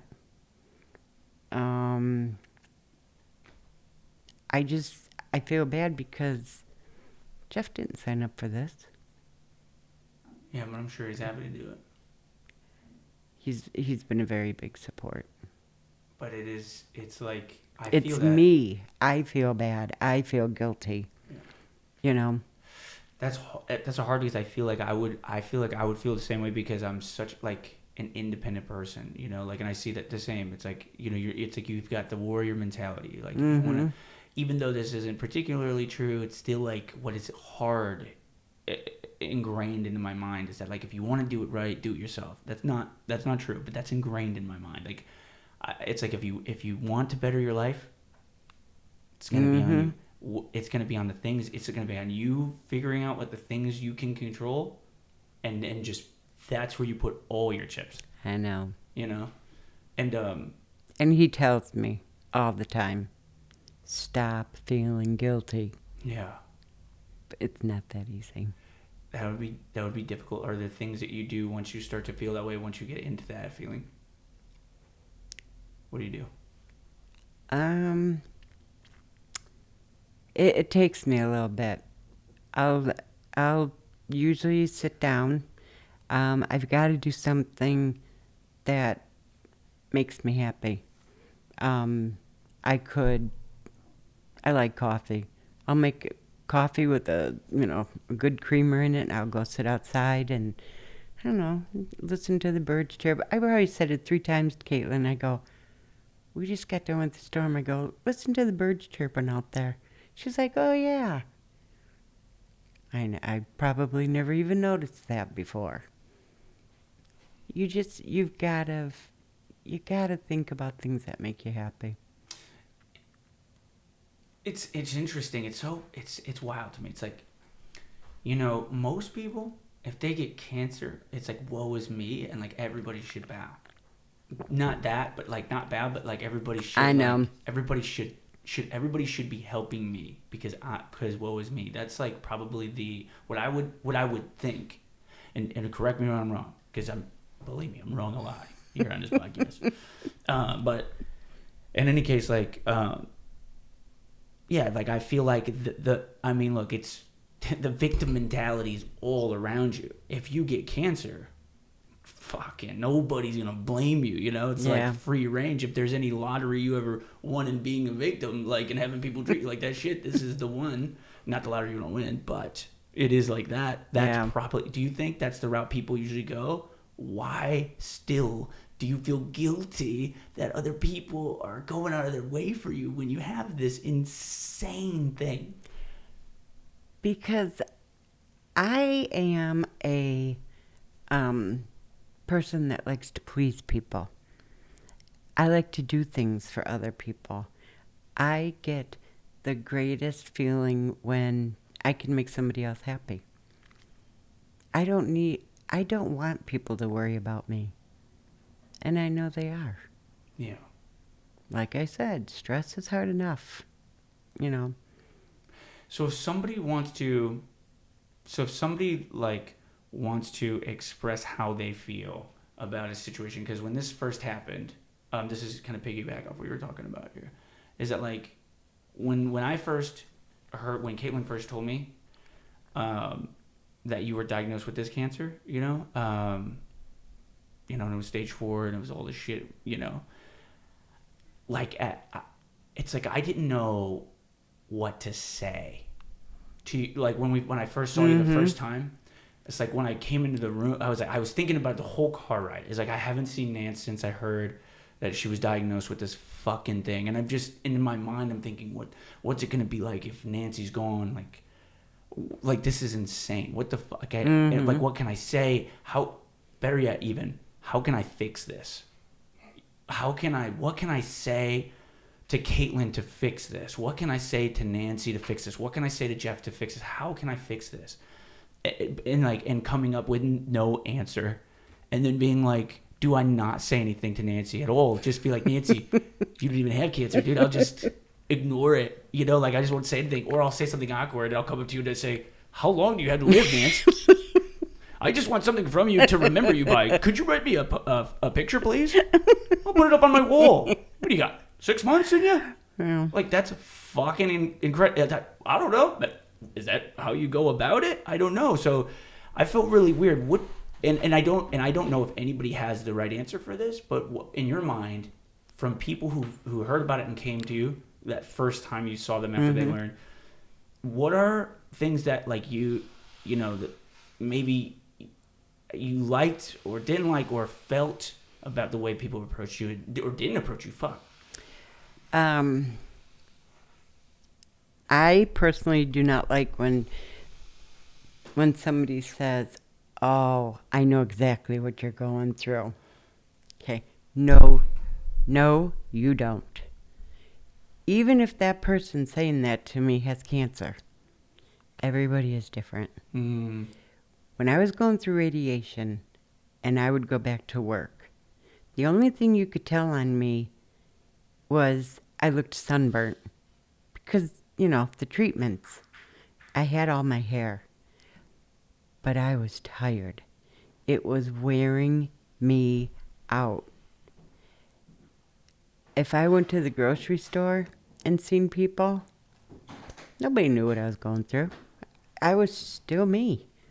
Yeah, I was a little red, but okay, big whip. When I had to go through the radiation the second time and the chemo, and my body started to change. I was losing my hair. My skin color to me is different. I'm more pale. I lost weight. All the different body changes and everything. I could stay at home every day and not let anybody see me. But once you step out that door and you say you're going to go to the grocery store and somebody sees you, it's like the whole world knows now. Because all they have to do is take a look at you. Mm-hmm. Don't say, I know what you're going through. Because it was very hard for me. Very minute thing, but it's very hard for me that I lost so much of my hair. It's like you're like two different bodies. Okay, I used to like myself, but now look at this one. Hardly no hair. She's pale. you know, just don't say I know what you're going through. You can sympathize with that person and say, I can't imagine what you're going through, but just remember, I'm thinking of you. Just do that, Mm. Or, don't come up to me and say, did you get your hair cut? No, I did not get my hair cut. Do people usually lose all of their hair at this type of chemo? My doctor actually said that I would lose all my hair. And, I started looking at wigs, and I have several scarves and caps and all of that for my head, which I used one scarf one time when I went out and to the store. All of them are brand new, so I'm going to be donating them to the cancer clinic. But I forgot what you asked me. I was just saying, how do people? Yeah, no, I feel you because you sort of are saying like how people. I asked like what do you like about when people see you for the first time when you got the diagnosis, like because you were kind of saying like people will say I know what you're like I know what you're going through, like kind of a way to try to let's we're on the same page here. I feel your pain, you feel my pain, but that's like definitely not the right route. No. And then you were kind of explaining like. And then I was also going to follow up with, yeah, that seems kind of crazy. Like, I don't think I would ever say, like, look, like, let me tell you about my thing that I feel you there. Like, you can't believe some of the things that people say, though. What's something that, like, really, really, you were like, you felt good? Like, it was like they did that just right. I received a card in the mail from a friend, and to this day, it is sticking with me. Mm. How you have been saying through this whole podcast, I like to help others and stuff like that. She wrote in the card and said, when we've talked, you've always expressed how much you loved your job. But this is the time you have to do what's comfortable for you. It's your decision. And something just clicked inside me, and I'm like, it is my decision. And I'll never forget that. Nobody can tell me what to do now. Sort of like words of empowerment. Yes. Yeah. And I bet she doesn't even know that she did that for me. But it was the day I read it, and I'm like, what is comfortable for me? And I've never forgot it. That is powerful because that's really it. That's really always sort of available to you. Mm-hmm. Do you know what I mean? It's like you feel like it's not available. If you told somebody that, if you told somebody like, hey, it's up to you, they'd be like, fuck you. Mm-hmm. They'd be like, yeah, no, you don't understand. I have, and they would argue away their ability to have any ability to make a decision for their own life. Yes. But the whole time, they really do. But like it takes maybe something like this. It's profound. I think it's more profound than people give it credit, because that's super powerful, and I didn't even think of that, because like I said, when in my mind it was just, how can I fix it? How can I fix it? And I had a conversation with a guy who is a great guy, and he lost his dad to cancer, and he's gonna listen to this podcast, and he's actually been a huge help. I don't know if he knows. I don't know if he wants me to say his name, so I won't say his name. That's but okay. Like, if you're watching, you're definitely watching, and dude, I appreciate you. But we'll talk about it, because like he's really said some things that have really helped me like deal with it. Like even with Caitlin, because it was like, it's like one time I said this to Caitlin. I said, it's gonna be okay. That's what I said to Caitlin, and I said it, and she knows that I obviously, this was when I first found out, and it was, it's like that really, you don't want to hear that news. No, it's absolutely, especially because somebody, yeah. Especially to somebody like, it always happens to the best people in the world. But it's like, I said, it's gonna be okay, like, and I didn't know what else to say. Just said, it's gonna be okay, and she's like, no, it's not. No, not like that. It wasn't like that. How could you say that? Yeah. It's more that how could you say that? Exactly. It's not going to be all right. You can't fucking fix it, and it's fucking insane, so that's like, for me, and it made me think. I was like, fucking, I just hurt Caitlin by saying it's going to be okay to try to fix it, because like I'm Mr. Fix It. I'm going to find it. I'll work 28 hours in a day to get a solution, dude. You know that?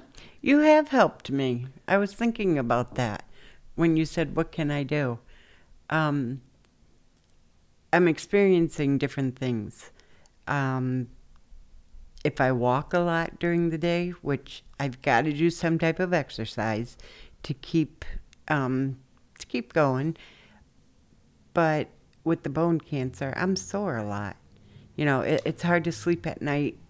I don't sleep for 8 hours a night. I'll fall asleep, I'll wake up, I gotta kind of move around, because the best way I can describe it is you get sore. I have immunotherapy I go every 3 weeks for the next 2 years. And I can feel my body changing when I get that.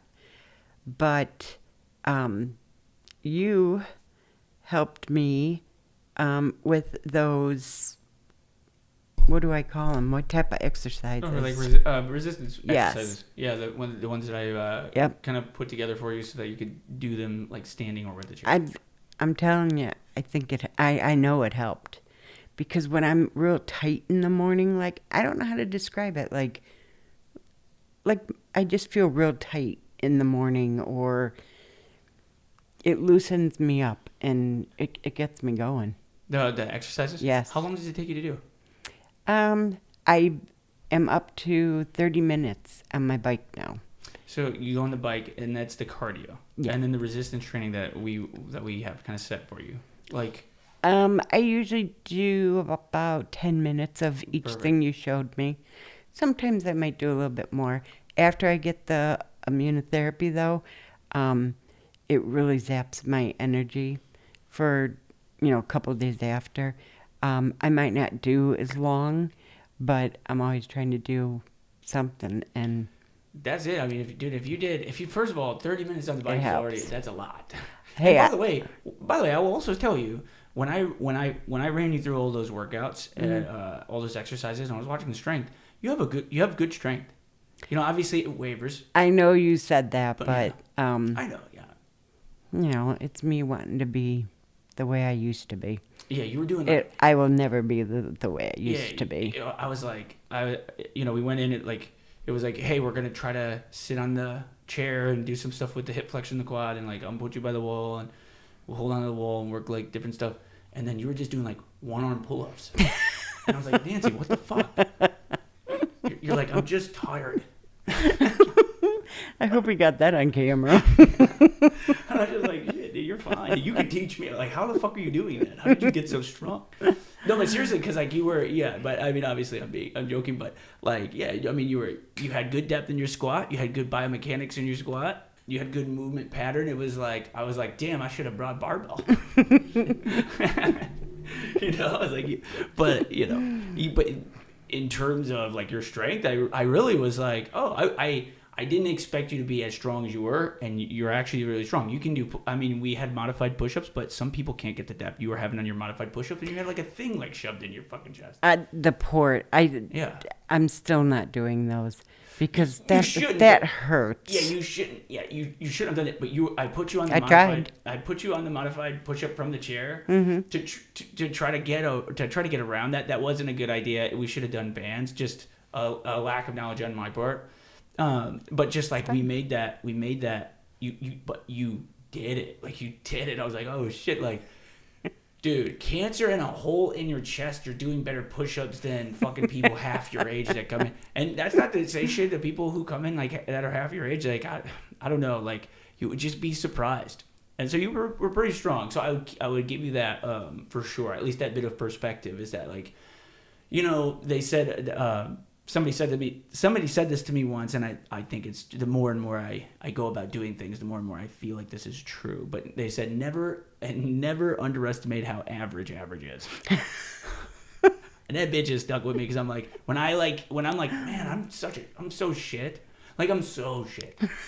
Like, damn it. Like I'm like late on shit. I'm forgetting. I'm double booked. I forgot the fucking message.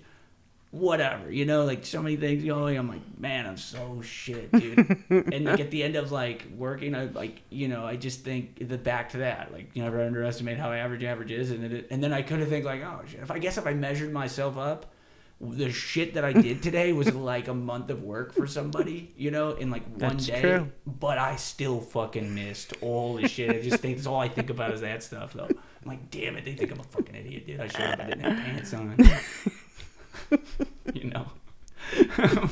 That's funny. But yeah, no.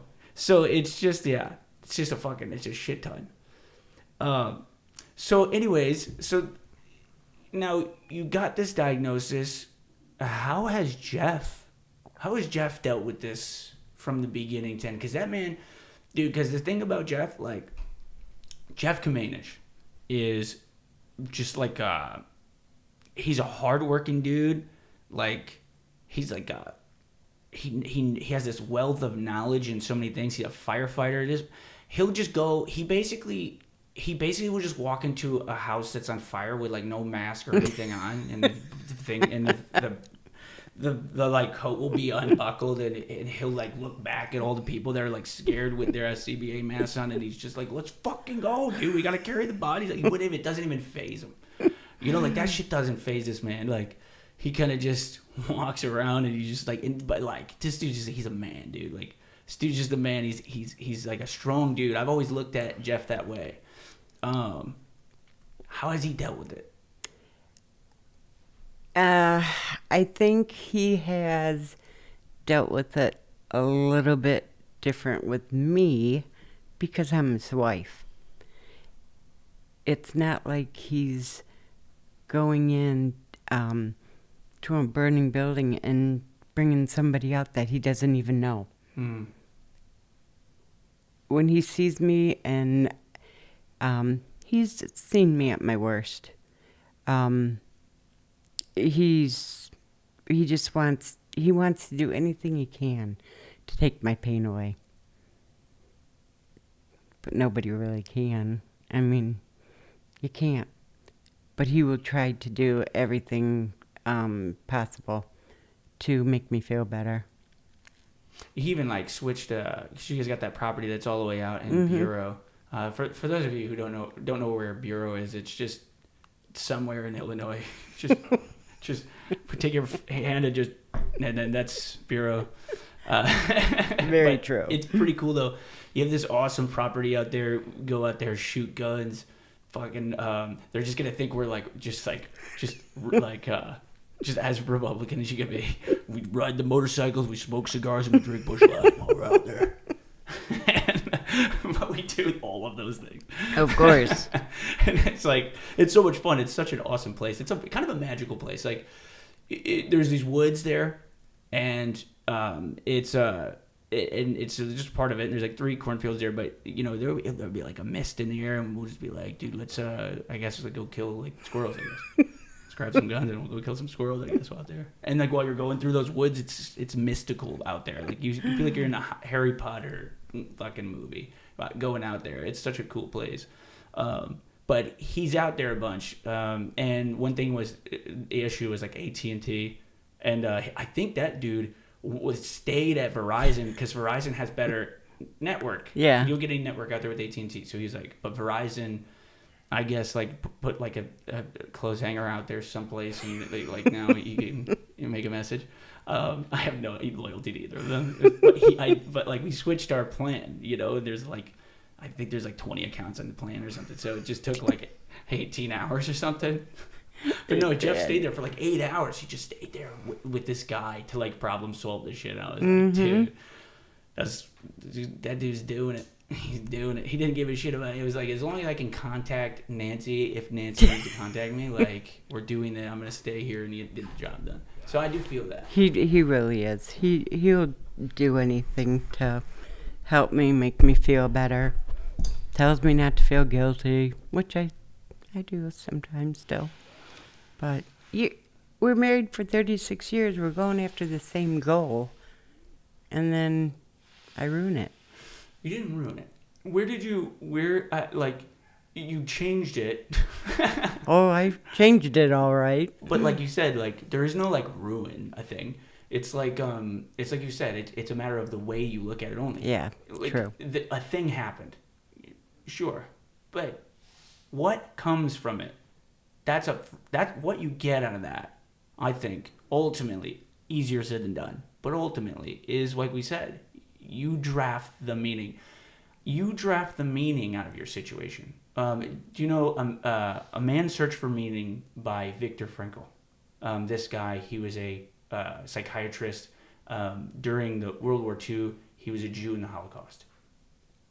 And basically, he wrote a book about how he survived the Holocaust and in these Nazi death camps, and like they were gassing people and killing people and hanging people as an example, and and he was a psychiatrist, so they would ask him questions and stuff. He talks about how like they would like the Nazis were keeping this dude around and like ask him about what they should do, how they should do things, and it's really fucked up, totally completely fucked up. And he talks about how when someone loses hope, that's when they die. It's really crazy that when somebody loses the ability to draft meaning from their existence, when there's nothing left. Like, you watched your kid get gassed, you watched your wife get hung, you watched your husband get hung, you're seeing everyone die around you. Like Viktor Frankl, this is a powerful book.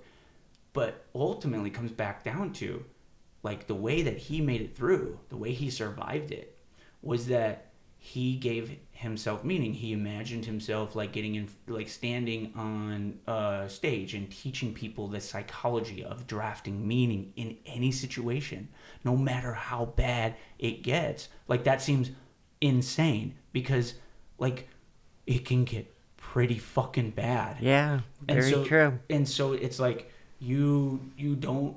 It's like but he talks about it that like something that deep, that crazy, and how like you can draft meaning, but it's up to you. So there's this like thing called, and I kind of went over this again, so for everybody who saw my last podcast, but in case, existentialism, which is basically the idea, it's an ideology around like our existence. The idea is that there's no innate meaning to our existence. There's no innate meaning to life. Like, we sort of just exist. Not particularly nihilism, although it kind of is part of it. It's more that your life has meaning because you assign meaning to it. So when you have like something happen to you, you say, okay, like, my life is complete shit. Woe is me. Everybody, fuck everybody. I'm bitter, and that's life, right? You drafted the meaning to that situation. And there's other set of things where it's like, thank you. This makes me stronger.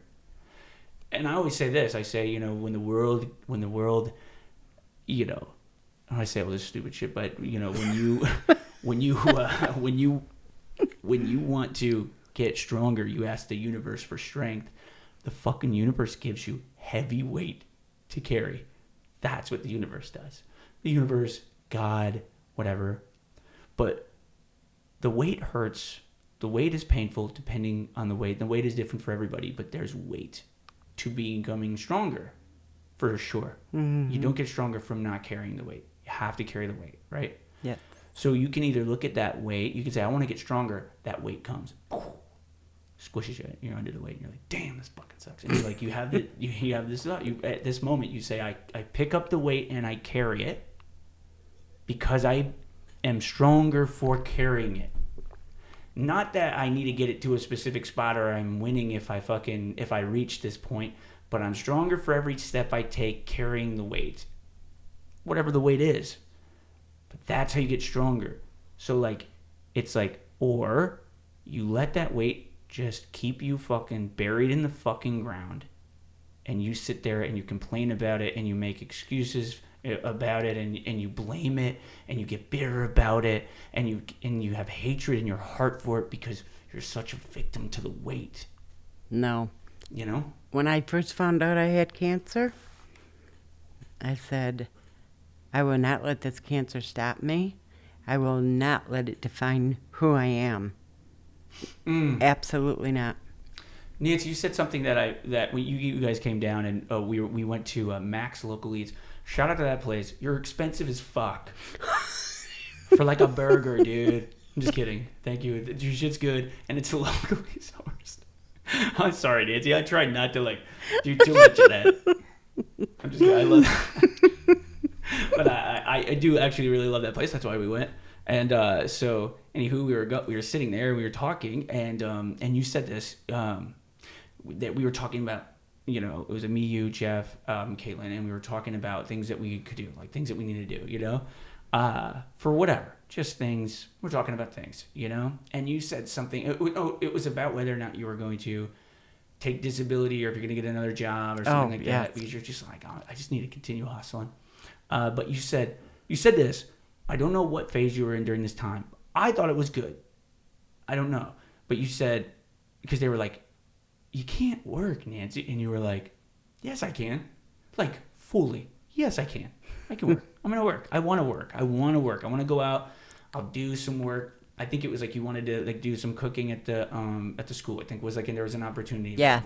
And you were like, I'm going to do that. Like, Dad, don't fucking do it. And it was kind of like, don't do that.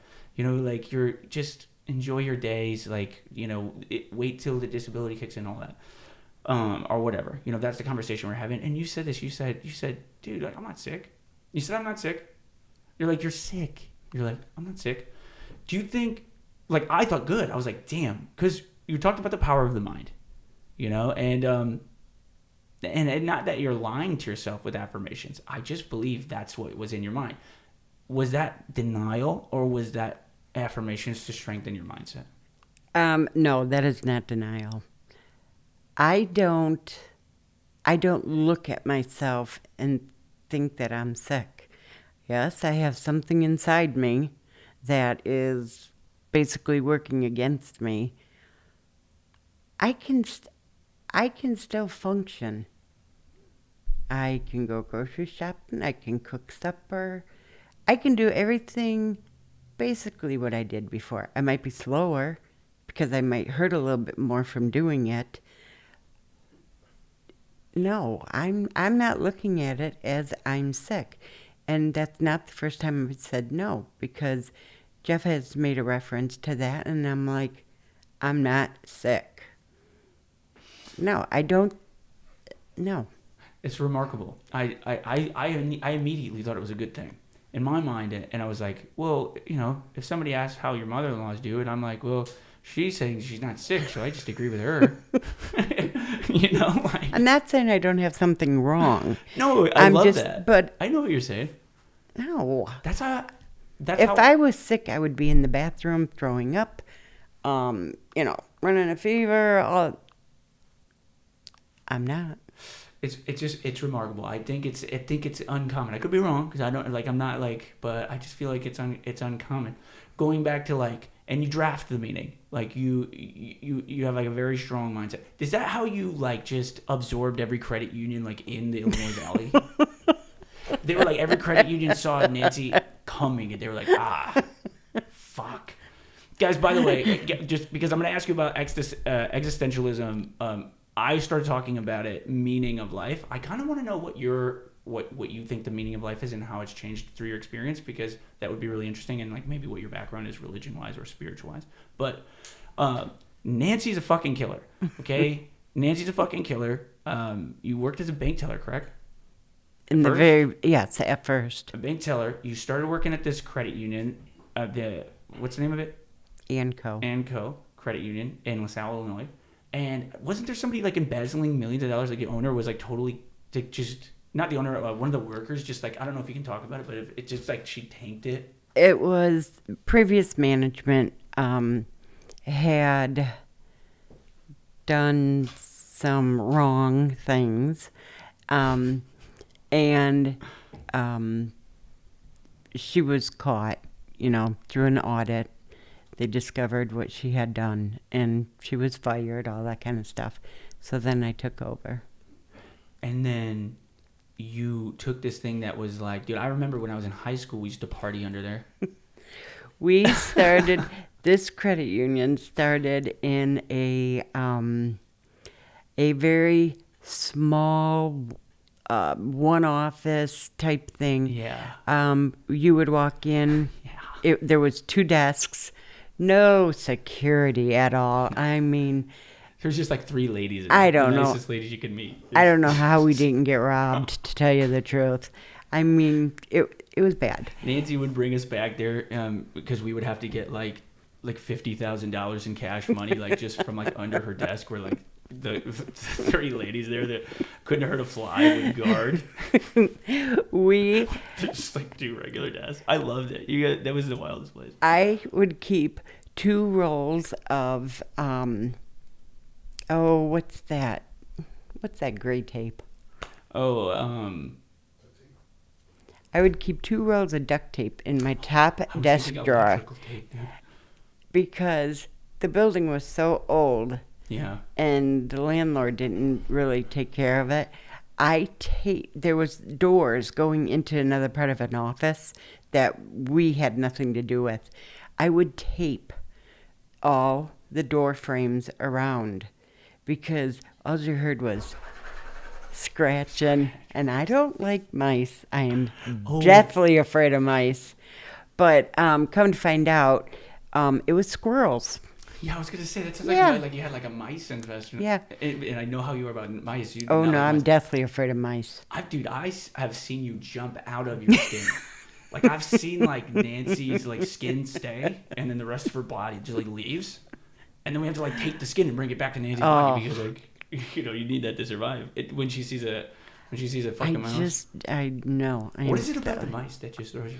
Oh, those beady little eyes and that tail.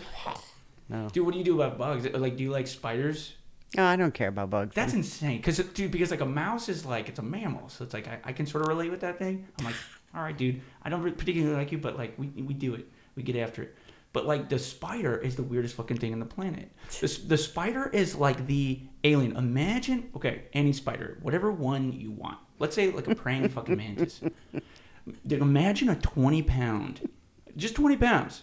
You're fucking, dude, just as big as your family turkey on Thanksgiving. Mm-hmm. That's a praying mantis now. That's the worst fucking nightmare. If you have a praying mantis that's 20 pounds in your fucking living room, you're in trouble. Okay, that thing is, you're in trouble, dude. Look how much bigger I am than a mouse. Right. Oh, yuck. I don't like gerbils or hamsters. Those are just larger grown rodents. Yeah, dude, I'm not going to say this story. This is not the podcast for some of these stories that pop up in my fucking head, Nance. Okay. We'll talk later. Right. But this credit union, like under this credit union, this first one that you were sort of growing and doing all this stuff, like there was just these riffraff folks that like had a house under it. Oh yeah. There would just be like, we would go there as underage drinkers because then like in the Illinois Valley, like it's like you're drinking by 8 years old. It's like at 8 years old, that's when you have your first vodka. 8 years old, but it's like No, you have your first beer and then you graduate to vodka. Right. I've seen folks in the Illinois Valley just like do vodka and just I'm just trying to clean it up a little bit before, and then just don't want to waste it. Oh it's yeah. Like just with like straight like absolute vodka, and I'm just like, where are we? What is this? It just is like that, but like that is very much how we were like raised, you know, in the Illinois Valley. You just kind of are drinking, man. Yeah. Early on, were you like crazy partier when you were in high school? I had my fun. You get after it, Nance. Nance. Yeah. Nance. Give us one crazy story that you shouldn't tell everybody in the Ivy about, like when you were in fucking high school and you were fucking with your friends, because I know you had wild friends. You guys were damn toilet paper around the trees. Oh God, that night too. That was funny. Okay. You got a story? You never told anybody? Not everybody, but I don't think you know this story. Let's go. Okay. My mom was working. It was before a football game. So my girlfriends came into my house. We got all ready. And my mom had like a corner hutch in the kitchen that held like bottles of alcohol. So we got into the rock and rye. And I loved the fruit. Jamie and I would fight every time for the fruit. I always wanted the cherry in the rock and rye. It was my favorite. Well, we were drinking beer, and then we had the rock and rye, and then it was time to go to the football game. Well, I drank too much. So, and we had to walk because we didn't have, a car freshman year or whatever. So we're walking, and I was going to get sick. I've seen a fire hydrant. Maybe that's why I married a fireman. Dude, I'm going to get to that. Jamie's with me. It's cold out. And I proceeded to throw up. And every time I would throw up, I would bounce my head off the fire hydrant? The fire hydrant. I would look at Jamie. If you were a real friend, you'd be holding my head. Jamie's like, I can't because you're puking and that's what I want to puke. Oh, we will never forget that, ever. So that's like, to some degree, like that story is why you end up with Jeff. How did you end up with Jeff? My sister was dating one of the Kowalczyk boys, and they had a gas station in Peru, very, very well-known people, and Jeff worked there. And the big joke there is when my mom, I can't remember what kind of car she had, but it burned oil terrible. I mean, just terrible. So if I ever got the car, which is very, very slim, I would have to be back, say, by 10:30 to pick her up from work.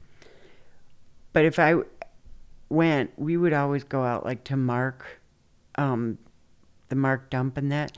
There was a gas station there. They'd sell us beer all the time. Then we have to race back into town. Well, that's how I got my nickname Bunny Killer. Because we were running late, going to get my mom, and I was going fast, and a rabbit ran out in front of me. You got the nickname fucking Bunny Killer? Yes. Oh, yeah. So. How long did that stick? Oh, God.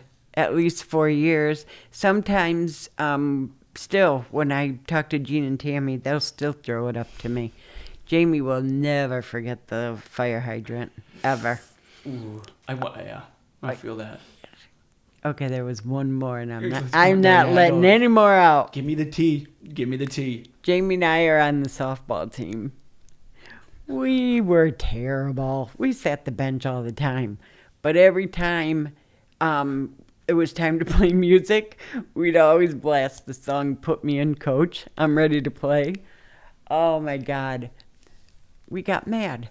We're playing Mark. We don't know why the coach ain't putting us in. We can play. We leave. We go to the gas station and get beer. You know how big the Mark Hill is? Yeah. We climb that Mark Hill. All the whole time our game is going on. High school softball. We climb up the hill and we start drinking the beer. We're laughing, having a good time, getting ripped up there. It didn't take us much to get loaded. We notice the game is over. We're not paying attention.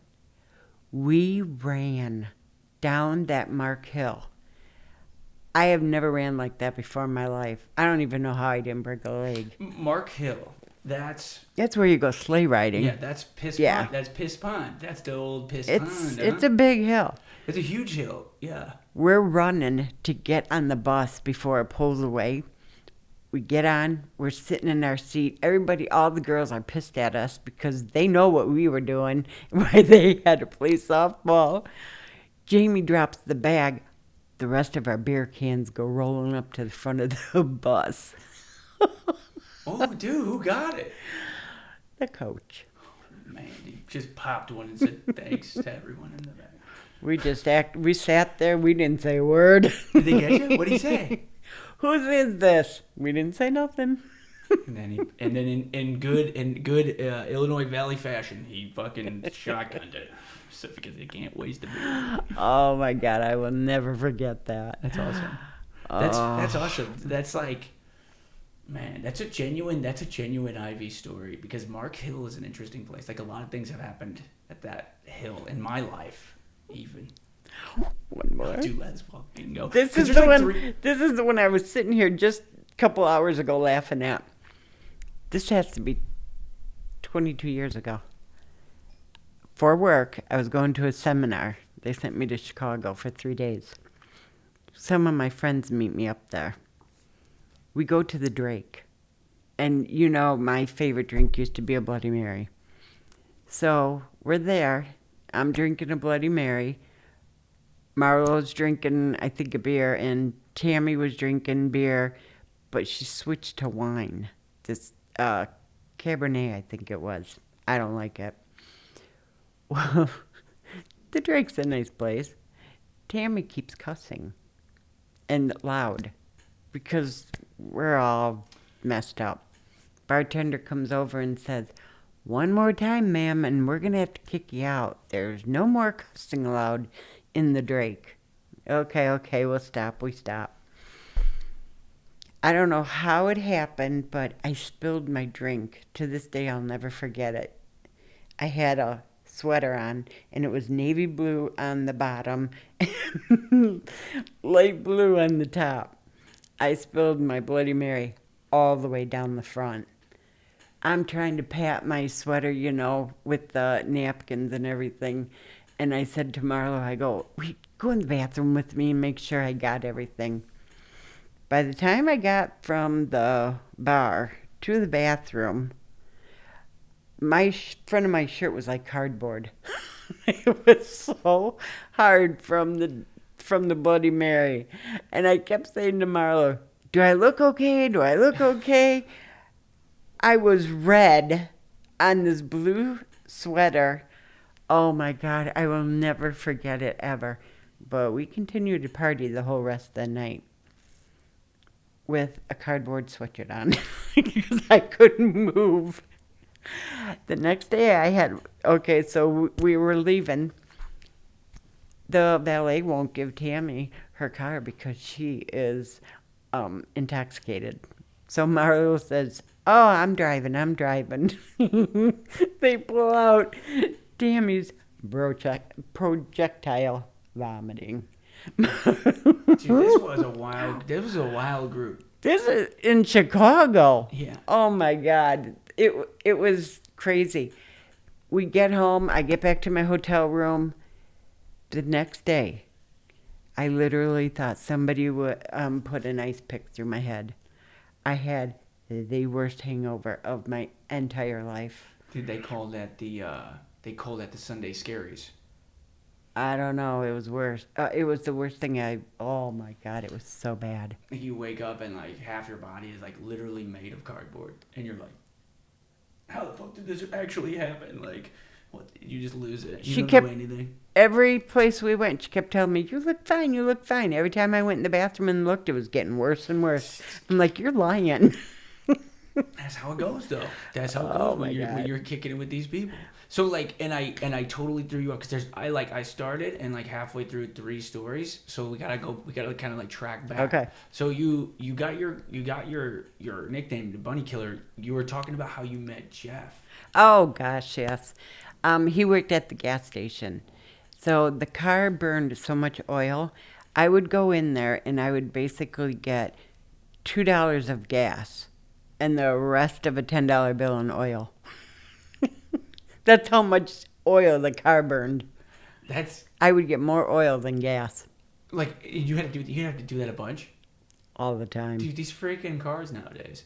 Well, these cars before. Mm-hmm. Yeah, damn. I know, like Jeff, like like I don't know if he's how many people he's told this story, but I love this. Like back in the day, he was a degenerate, and he basically. No, I'm just kidding. Jeff's gonna kill you. You can't be saying that. He's gonna say shit like that. No, but he, when he was a younger guy, like he basically like you know how you have like the windshield wiper fluid. Well, that was like they just got rid of that, and then he basically just put a bucket there, connected the hose to like a hose that came in through the front, and then they just used the windshield wiper fluid like a hose for Jack Daniels. So there's a Jack Daniels dispenser in their car, dude. Dude, you could not get away with that shit nowadays. Or maybe you can. Oh gosh, no. How things have changed. Yeah, things have changed, man. Yeah, things have definitely They have changed. really You changed. can't get away. You can't get away with doing a Jack Daniels dispenser out of your vehicle anymore, dude. No. Man, boring. No. But Just no, for the good old days. so continue that story from Jeff because I'm interested in knowing like how like you stuck around with this man, which I admire this man. So, Jokingly so that's where he worked, was the gas station. I lived in LaSalle. The gas station was in Peru. And there was something about him. I liked it. So I made sure I'd always go to that gas station for my oil. He would come out, put it in. And we just started talking. We went to high school together, and we never dated or anything. So Lori, my sister, was dating a Kowalczyk, and that's where Jeff worked. Well, he would always have Jeff with him. And we just started doing things together, and the rest is history. 36 years later. 36 years. It'll be 36 years this year. How do you stay with somebody for 36 years? Because Jeff told me I don't know if Jeff wants everyone to know all these stories, but maybe we should tell at least a handful of them because they're good. But he's talking about a handful of times coming home like loaded, and then like you'd kind of be like, I'm locking you out, or like X, Y, and Z. You have any stories that the world needs to hear and that like Jeff doesn't want people to hear, but like How many people are going to listen to this podcast? No one listens to the podcast. He was going with the Kowalczyk boys to, there was a name, it was something to do with the gas station, like a big thing where vendors would be and stuff like that. Well, then they would always stop and eat and have some drinks and that. One thing when Jeff is drinking, and if he start getting tipsy, his hat gets crooked. And you know then Yeah. he's having a good time. Dude, that's still a thing. Yeah, it is. What the hell, dude? So one night I was sitting at the table with my mom, and Jeff said that he would stop over when he was getting home. Well, he was half in the bag. They dropped him off at my mom's.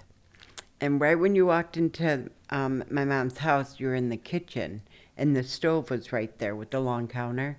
Well, he walked in, and like he was like holding up the stove, and I'll never forget it. Hat crooked, the whole 9 yards, and the way he said it made the whole night. All you heard was, "Hey, Joni," like that. And Jeff never talked to my mom like that. It was always, "Hi, Joni," or, but I mean, he like just sung her name out. Oh, it was so funny. Well, he said he was going to run to the bathroom, and he did. He had to go pee, and he came back out, and he passed out on the couch, naked. We were dating. Yeah. So Dating. your mom is just like, dude, who is this naked boy on the couch? My mom gets up, like if she was going to go to the bathroom, sees him naked on the couch, and comes back out into the kitchen and goes, "Go get him a blanket." I said, "Why?" "Go get him a blanket." I said, "Okay." Oh, yeah. The next morning he gets up, has coffee with my mom. Dude, well, at that point, you've skipped a lot of steps when you pass out on somebody's couch naked. My mom goes, "You're gonna have coffee?" And he's like, "Yeah, I'll have a cup." And she's like, "Okay." Puts it down in front of him, and she goes, "I got one thing to say to you, and only one thing." And he's like, "Yeah," because he was nervous. And she goes, "You keep that thing tied in a knot until you get married." So at our wedding, my mom takes the microphone and says, "Jeff, you can untie it now." Oh, that's the best. That's the best. Your mom sounded like a fucking cool lady. Oh, she was fun. Yeah, was she a hard worker? Because I mean, because she it sounds like she was a single parent. She was. And so it sounded like she had a handful. Yeah, we were young. How did she manage all that? Did you think you got some of you out of that? Like, is that how? Were you inspired by some of that? Yeah. I mean, she did. I thought she did a good job. Raising all of us. Well, you always have like this is my mom's recipe for this, and it's always like something that should be like, it should be mass produced and then eventually ruined by corporation. But like, it's so good. Like, it's like, damn, dude, like they really, and it was like, can't give anybody like these three, because this is the recipe, She never wrote a recipe down the way it should be, though. Kinda like, Because everything was a dash of this, a pinch of that, where you're looking at a recipe and it would say, "I need a half a teaspoon of this or a tablespoon of that." No, it was dash of this, dash of that. That's awesome. And that's exactly how Jeff cooks. I was literally just going to say that. Is this where Jeff learned? Because that's like basically, if you ever watch Jeff cook, like, dude creates like some bomb shit. And like, he got into like doing smoked meats and stuff. And dude, he can cook a mean steak. And he like, yeah, I don't know. It's like he just kind of goes in the fridge and he's like, we could do these eggshells there. What comes out of it's like witch magic, but like, I don't know. Can he recreate it? Never. Never. This man has just been cooking for years and never done the same meal. Ask your wife about the orange chicken. What's the orange? What? He was making supper one night for me and the kids. He made orange chicken. From Traders? No, this is his own orange chicken. It was really good. And I said to him, "What did you use to make it this orange?" And he's like, "I threw a box of orange Jell-O in it." It was so good. The kids have asked for it for years. He still cannot make it again. He does the the biscuits and gravy. Yes, he does. He does the biscuits and gravy, man. Mm-hmm. Dude, Jeff's biscuits and gravy, guys. Another thing that should be mass produced and ruined by corporation. Yeah, I can't make my biscuits and gravy like he does. Yeah, it's like, I don't even do it. He does. I don't know how to explain it, but it's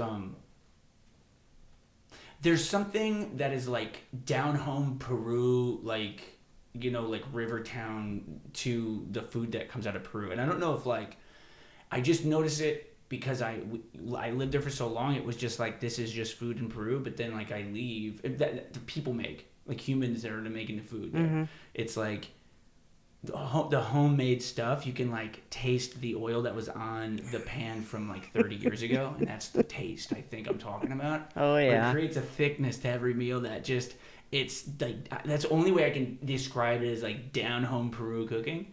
And there's something about it that like when you eat it, you like feel that in these fucking things that you guys are making. And I want to know how to do that, but the problem is we cook with new pans. And I don't think we can really. I'm just kidding. There's some magic you gotta do. But like, because I don't cook, Caitlin cooks. But it's always like, so there's more to the food that you're cooking, and so I just kind of find that interesting. It's like, maybe it's something that you got out of your mom or something. But I definitely learned a lot from her. So with Jeff, you said you guys have been together 37 years. 36 this year. 36 years.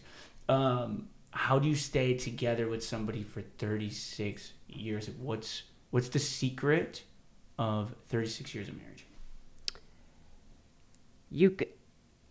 Me personally, you have to keep some interests separate. Like, I love to paint. I love to do crafts. He's not going to do that with me. I like to have a little bit of me time. I can't do everything with him. And vice versa. He goes hunting, then I'm home. That's my time. We just make it work like that. You know, he's got his interests, I have mine. But we do a lot of things together. We like a lot of the same thing. I just heard this recently. Tell me what you think about it. Trey, you mind grab me the wine? And if you want, dude, if you want another cup of wine, you can have another cup of wine. It's we got this from Italy when we were in Italy. I think this is like 100 years old or something. It came from like the rulers there. You're not supposed to drink it, but I think we paid like 10 grand for this bottle or something. But Nancy's worth it. Thanks, man. But fuck yeah. I wish we could have a glass of wine. That would be dope. I know you can't, but I wish we could. Because it's like in the Illinois Valley when it's like in the Illinois Valley if you go into somebody's house and they're like, and it's 9 a.m. and it's Tuesday and they offer you a beer, like a Miller Lite, you know, and you say no, like you've mortally. Oh, you've heard them. Hurt, you know, like you disrespected them at like a religious level. You know, I'm just kidding, but actually, I'm not kidding. I went home once. Sorry, this is a Rick Blahaki story. Sort of. I went home. It was my 30th birthday. I told Caitlin, because we're going to Italy, nothing. No, I don't want to do anything because we're going to Italy. It's gonna be a whole big thing. That's gonna cost like all the money that we have left. So like, let's not do anything. But she still threw something. It was a surprise party that she threw, and you know, I go there, and I had to run like some crazy amount because I was getting ready for the Ironman, and so we get home, and I've got to do this long run. It was something like 4 or 6 hours, something like that. Rick calls me. He's like, "Hey man," and it's like Sunday morning. Oh, I remember. It was like Sunday morning, and he was like, "Hey man, you want to go with me to the bar and get some eggs, get some breakfast?" And I said, "Yeah." I said, "Fuck yeah, sounds good." So we go to a bar, like a pub. It's like 7 in the morning or 8 in the morning, and he orders a Miller Lite on a Sunday. It's like totally, and I was like, I'm gonna do a coffee, and he's like, what? What are you getting? You're not gonna get a beer? Like I was the crazy one.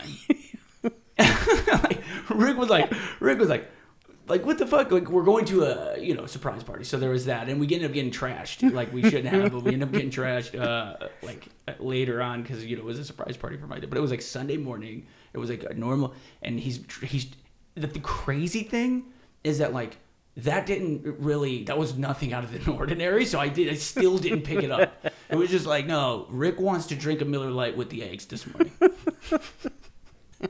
And that is not uncommon for this man, which there's a lot of that like people might be like, that's a problem. That's not a problem. That actually is not a problem in the Illinois Valley, because like when you're eating eggs from the back of the bar, that was cooked in a frying pan from this, like, what I can only imagine was like the 50s, like handed down like family line. Probably just wiped out with the paper towel.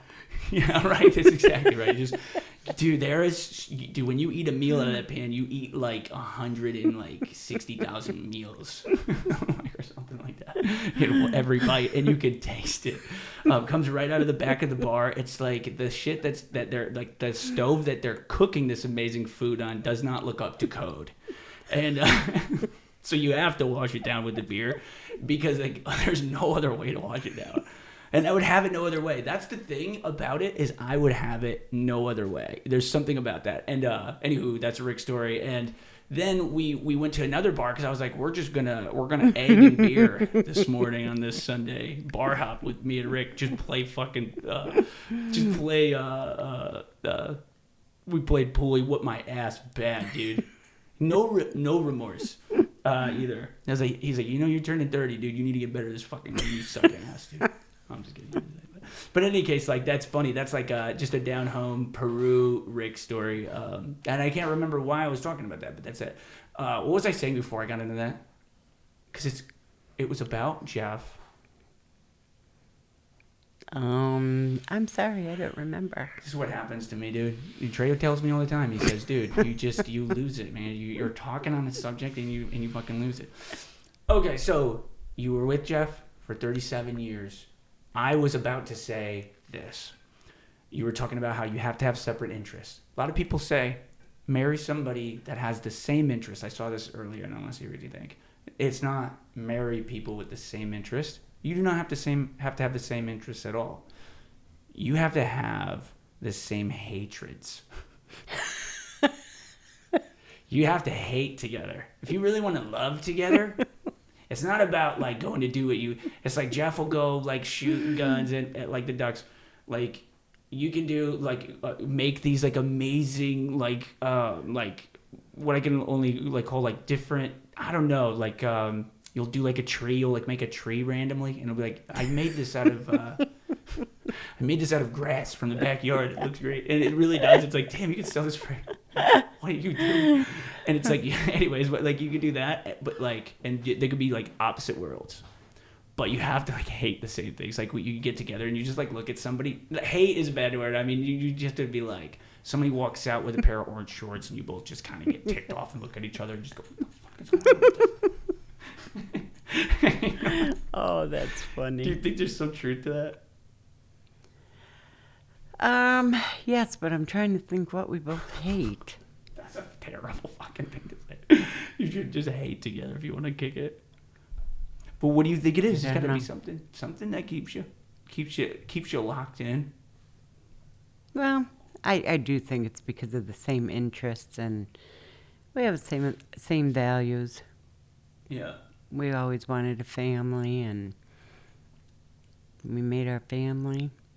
What when you had Caitlin, I know you had trouble. How long did it take while you were kind of trying to have Caitlin?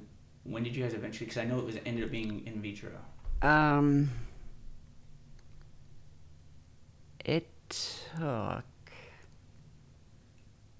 7 years to have Caitlin.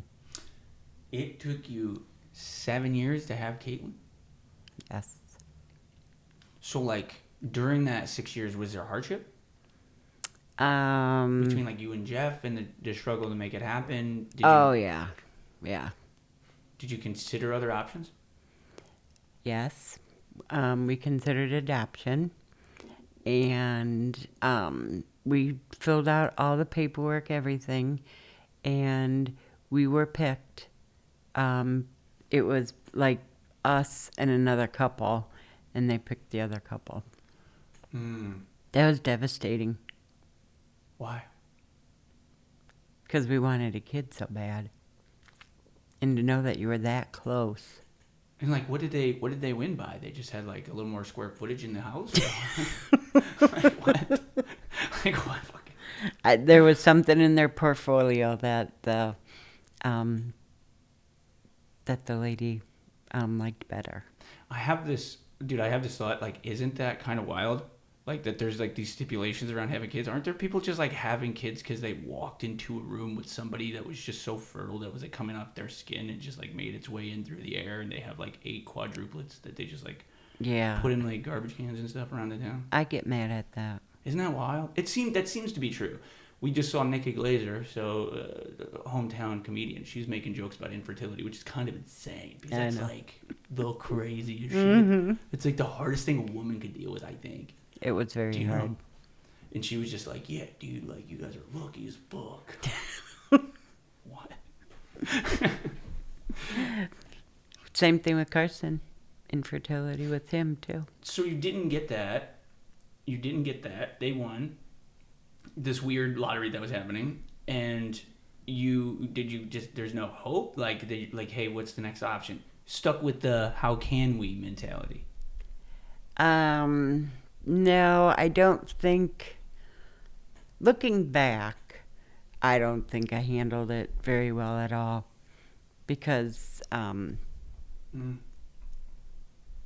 wasn't finding any positive things then. Oh, that's interesting. So, like, excuse me. So you were trying to have kids during this, I mean, because you can say you said 6 to 7 years. You can say 6 to 7 years, like, pretty easily, but then, like, living 6 to 7 years trying with your significant other, who you're married to, my guess is that it, like, and then you're trying other options, like adoption seems to be, like, the way for sure it's going to happen. Boom, you hit a dead end.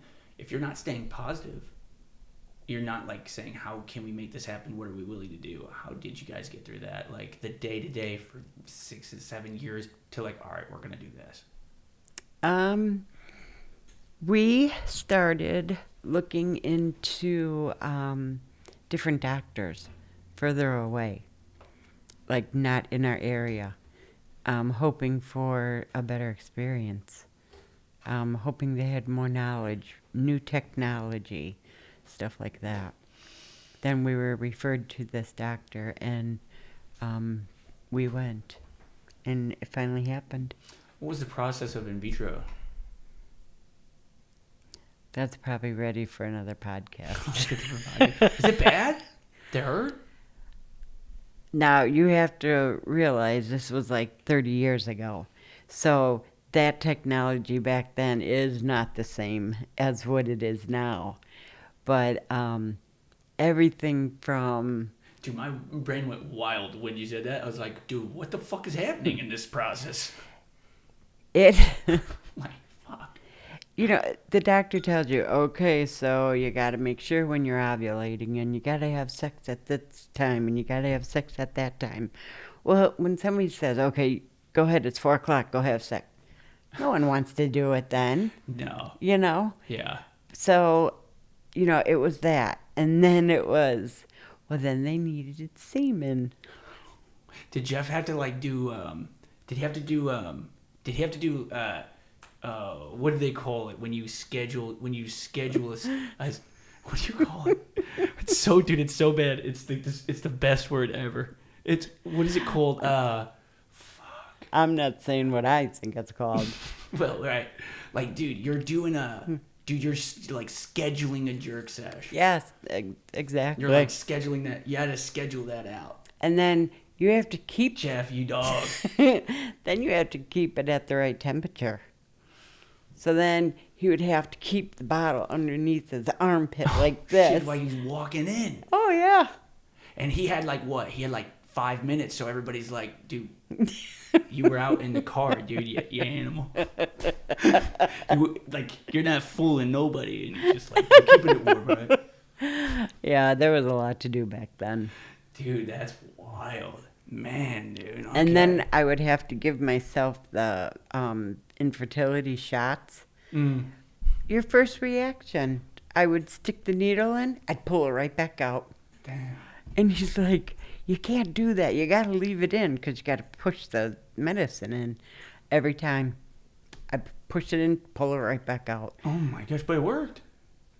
Just get it. Yeah. So like how, like, so you have Caitlin, good to go, and Caitlin seems to be working out just fine. She's killing. She's doing all sorts of stuff. She's picking up turtles. I've seen plenty of those pictures. She's picking up frogs, perhaps. Oh, yes. And, Killing rabbits. Killing rabbits. She's doing all sorts of things. That is so funny because I think about it now. I think about like Caitlin picking up like a frog or a turtle right now. Actually, no, I could see Caitlin doing that right now. Caitlin's actually, what's interesting about Caitlin, she's fearless, dude. But like, she will do crazy shit. Like, dude, and she won't tell you. Like, her face, it's just no emotion at all. I'm like, Caitlin, we're in New Zealand, and I'm like, we're gonna do a bungee jump, and she's like. It's the second biggest platform commercial on the planet. We're gonna do it tomorrow. AJ Bungee, let's go. And she's just like, dude, she'll just do that, dude. And like, dude, by the way, also just for that story, like when we went on that day, we were like the first ones to sign up. Caitlin was like signed us up. She put her name and then she put my name. She was the first one to jump that day. We get on this black bus. We're in the middle of New Zealand. This black bus carts you off into the middle of fucking nowhere. And it starts going up this massive canyon where, like, literally, like, you're looking right off to your death. And you're seeing cars down there that have fallen. They don't have, like, on your way up. And they don't have, like, they're not going to spend the money to get these cars out. And you're looking off while you're seeing half the tire not on the road. And you're like, and the guy is, like, fucking hammered. And it's insane. It really is like that. It's dude, it was more scary. Like, I was with Al Noy, and I know most of you who watch this podcast will probably know Al Noy. Ask him when you see him at the bar. He'll be the one smoking a cigarette and drinking a Miller Lite with a weird hat. Just look for the weird hat at the bar. Love that fucking kid. I call him the 25-year-old 55-year-old. Because he's like, dude, he's got like a golf hat on and he's like smoking a cigarette. Like, and he's at the, like, dude, best time for this guy is he's watching the Bears at the bar. Bears are winning. He's got a Miller Lite in his hand. They're letting him smoke this cigarette. That's important. He's got the backwards fucking hat that nobody in their fucking right mind would wear. And he's by himself. No one is bothering him. That's like best case scenario for this guy. What the fuck? Anyways, I always digress. I always digress. Dude, it's insane. Where were we at before I went on about Al? Getting the procedure with Caitlin. How the fuck did that end up with a health I department? don't know. Oh my god. We end up with Caitlin's killing, Caitlin's crushing. Good to go. You have Carson. So Yes. Carson Camenisch, that's the son. Also the craziest guy. Oh, I was telling the bungee jump. Caitlin goes first. Mm-hmm. She doesn't make a single face. She jumps first. She shows no fear. Then we go skydiving. She shows no fear. She was mad that she didn't go with us to like jump off the thing. She just wants to go with us and do crazy stuff. Like, she's fearless. I don't know what that is, but like, Carson is also fearless.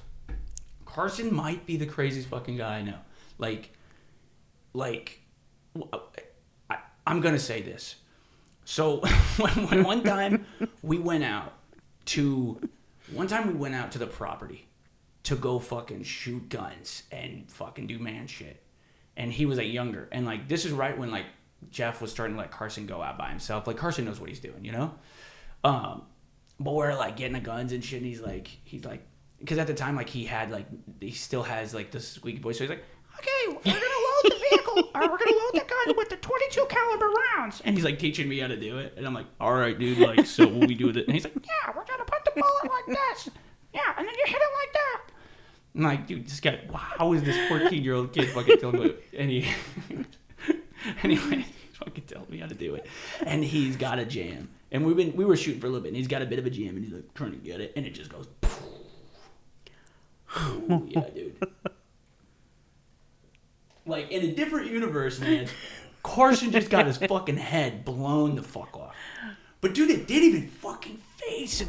It's like that shit didn't even face him. He was like, oh, okay, well, we'll just keep doing it. You know?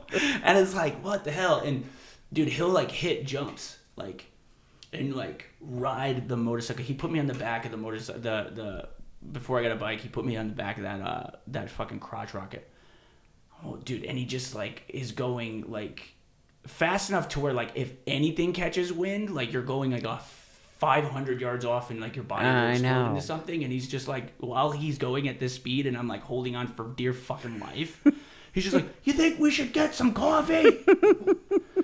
You want to go to a Starbucks? we're like in town, like in residential area.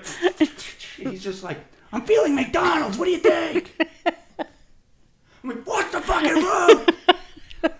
Exactly. This kid's insane. And then we'll go out to property, dude, and he'll just be like, we're in one of the cornfields that's just been plowed. And, you know, just riding a dirt bike on just any of those things is kind of crazy, dude. And he's just like doing a wheelie at like 1,000,000 miles an hour. Like, you should be fucking, dude, you should have been dead like so many times. Like, I know. don't know. This guy is like, he's made it. Like he's just makes it. But he's probably one of the more fearless guys I've met. Like these folks, you know. So Caitlin and they're fearless in their own way. But like, yeah, it's kind of remarkable. It's probably got it right from you. No, they did not get it from me. Who do you think, Jeff? I am like the safety girl. Yeah, that's very true. They definitely got it from They got it from Jeff. Yeah, Jeff is kind of insane a little bit. Like, dude, that's like, dude is like a man, dude. He's like a man. I think at least of a man, because like he takes care of everything so well, where it's very like stern. It's like a stern, like no bullshit, but like so loving. It's like this weird dichotomy he has between going too hard on like I'm just gonna say no right off the bat. You know, it's like whether like it's gonna be a yes or no, I'm just gonna say no right off the bat, just so like they know where I stand on all the things they want to do that are dumb. Just no right off the bat. You're gonna have to convince me from That is so there. true. But like then it's like so loving. Like every pet he's ever had has been like, I don't think I've ever seen somebody take care of their pets as well as Jeff, you know. And Caitlin's got that same thing, you know. But there was like, this is insane. So like Bosco, he was like ready to go. Like he was ready to go about 20 years before he went. Yeah. Like Bosco lived to a ripe age of like 60 human years. Yeah. And he was ready to go, but for some reason something I couldn't remember exactly what was going. And Jeff loved that dog. And Jeff takes such good care of all of his animals. Like he loves those animals. Like he loves them. Like he goes to play with the big dogs and they crunch down on his arm and they make him bleed and he just laughs. He's like, oh, dude, the fucking damn. I want to call him Dookie. The old man skin. Yeah. Because he's always bleeding when they bite him. Dude, they bite him. Dude, those dogs are huge. Those dogs are apex predators that could like murder anything. And they're too derpy to do it, but they would just hurt you on accident.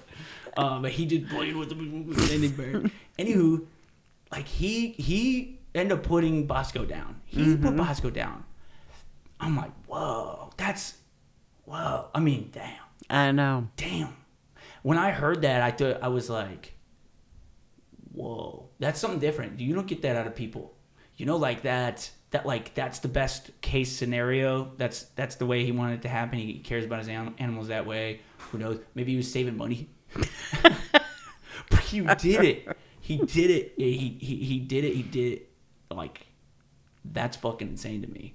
That's like what I think about when it's like, it's ugly. Like when I think of like, not that I ever really get too much into like gender roles, but when I think about like what a man's part is, it's like the man's part is not to have an equal any of it. It's like take the weight, take the hardship. Like it's not like we take the hardship, we take the pain, we do what needs to be done, not because we want to do it, but because it needs to be done. We don't seek reward for the stuff that we do. We don't seek the pat on the back. We don't need the followers to do good, to do things that are hard to do, to do things that are scary to do, that traumatic to do, some things that will last. Like, but the things that need to get done, and we take it and we would carry the weight to the grave. That's Jeff. Carry the weight to the grave. It's not, hey, let's distribute the weight because we're supposed to have a fair go. It's, I'm going to take the weight. I'm going to bear the weight. I'm going to carry the weight. That's my job here. That's what I do. You know? No, that's him. That's him. Like, he's not, I don't think I don't even know if he knows that. Maybe he does. But, yeah, it's remarkable. You just don't see, they don't make them like that anymore. You know, they don't make them like that, and they don't make them like you anymore. Like, you know, it's really a special thing to see the relationships that you guys have and how you've built it. And look, we all have our problems. We're all fucking crazy. Like, Jeff is fucking insane nuts. You do 2 IPAs and we're trying to get into somebody else's truck. Okay? It's... One time we went to Mexico, he did a backflip off the cenote. There was no hospital anywhere. I'll never forget that. I was like, you're gonna do the backflip? And he's like, I'm gonna do a backflip. He's like, where's the nearest hospital? The guy go, no hospital. Don't do it. He's like, you're gonna do a backflip in the cenote. I'm like, you're not gonna do it. You're not gonna do that was funny. Fucking backflips in. I'm like, this fucking dude. Mm-hmm. But I can see like where Caitlin and Carson get it. Oh yes, definitely. So did you have any trouble with Carson, like having Carson raising that guy? Oh no! Yeah, tell me that experience. Raising, you should never compare your kids because they're their own person. But raising Caitlin was completely different than raising Carson. Caitlin, I could put her on the floor, surround her with her toys. She'd play and play. I'd have the whole house clean. Carson? No.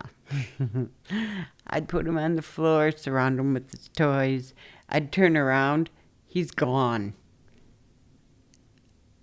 The kid was a climber. He climbed on everything. And it does not matter how high, because the higher the better.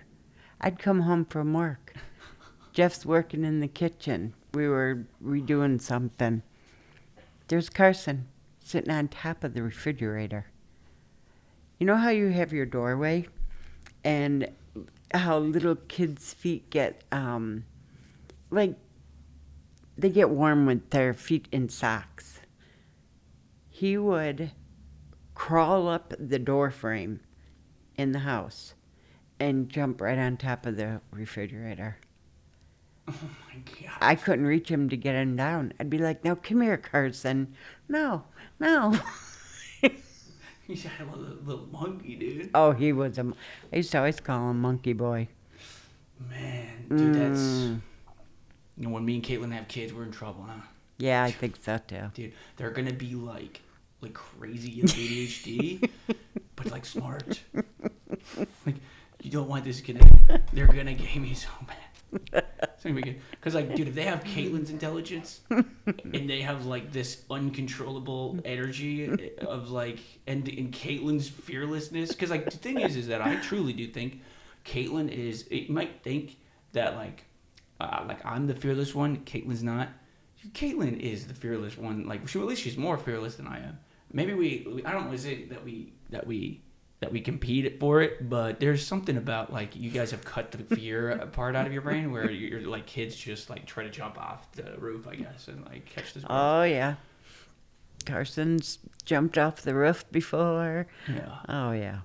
Man, so they were a handful. And then I know you actually brought in some people. So, like, this is another thing that's crazy. And shout out again, Rick and Lori, like, being two people who don't ask for, like, the recognition of, like, literally sacrificing a lot to bring 3 random people in. And I never said this from the beginning of the podcast, bringing 3 Mexicans into your basement, when I took a 23andMe and, like, got the genetics. And the funny thing about it is that we have no Mexican in us.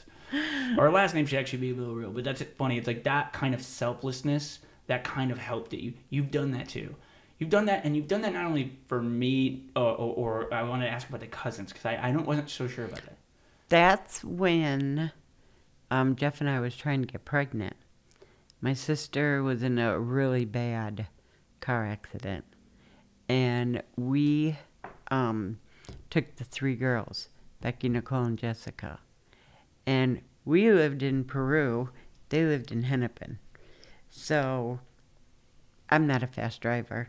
So we're looking at 20-minute ride at least each day. They moved in with us. Every day I would drive them to Hennepin to take them to school. And then I would get my mom, drop the kids off at school, take my mom to Peoria so we could go see Debbie. And then on the way back, pick the girls up from school, drop my mom off, and then sit down, do their homework, make supper, do stuff like that. Got you. And how many years did you say you guys were doing it? We had them. It was like a solid year that we had them, but then it was sporadic because my sister had a lot of work to do. When she finally came home, we brought her home with the halo on. And, that was difficult to maneuver, getting her in and out of the car, and just her being at home, because that halo was big. Hitting the walls, hitting the door, Yeah, no doubt. And, and I don't have no doubt that, like, if I don't, or Carson doesn't have a kid soon, you guys are just gonna, like, you guys are gonna have Asians or something living in your house. You're gonna, like, can you say Asians like that? Orientals. Kate's ordering something from Wayfair. I said, hey, maybe we'll get one that way. Yeah, dude, like, you can order them. I think you can order them on Amazon now. I believe it comes in 2 days. I think you can order anything on Amazon. Yeah, you can definitely order grandkids. I don't even think you have to have kids to order grandkids on Amazon. Really? Yeah, I think it's like a good thing they're doing. You have to have a subscription, but they'll send them in. But no, fuck, I'm telling you, I can't get away from making jokes. Like, it's like the worst part. So, fuck yeah, I love that. That's amazing. And it's so, again, it's so remarkable, like, how strong the family unit has stayed through all the problems that you've worked through. And you've created these 2 killers. I think that Carson and Caitlin are killer. I think they go hard as fuck. I think you did a great job at raising them. And I think you did a great job keeping Jeff around. But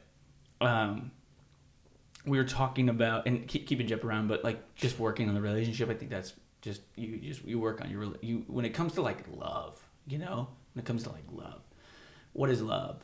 Like, attention, something that you work for and spend a lot of energy and time on daily, like that. It's like you see the other person trying and you're trying in your effort, and your attention to trying and effort is the love. It's like, because you're doing that, that's the way I sort of think about it, because I have, like, no feelings or anything. I'm just kidding. I'm just kidding, but, like, I'm telling you, like, I sort of think about it that way. I'm like, because, people be like, it starts to wither away, your relationship you have long term, and I just think, no, it only gets extremely stronger if you really if that's what you want. Yes, if that's what you want, and you see the other person. But, like, I just believe that anybody. Do you think that that's how love goes? And I'm getting back to the, because there's 2, and then I got the finisher that's gonna be good. Because I don't even know how long we've been doing this. I think we'll be 1 a.m. I think it is. So I can't be up for a long time. But what do you think? What do you think it is? Like, what is love? That is, to me, love is somebody that you want to be with, that makes you happy, is there for you, the support, everything that you want. Is it the same love that you have, like, for your spouse that you have for your kid? No. 2 entirely different things. How so? I love my kids more. Oh, dude. Dude, like, Jeff, if it's you or the kids.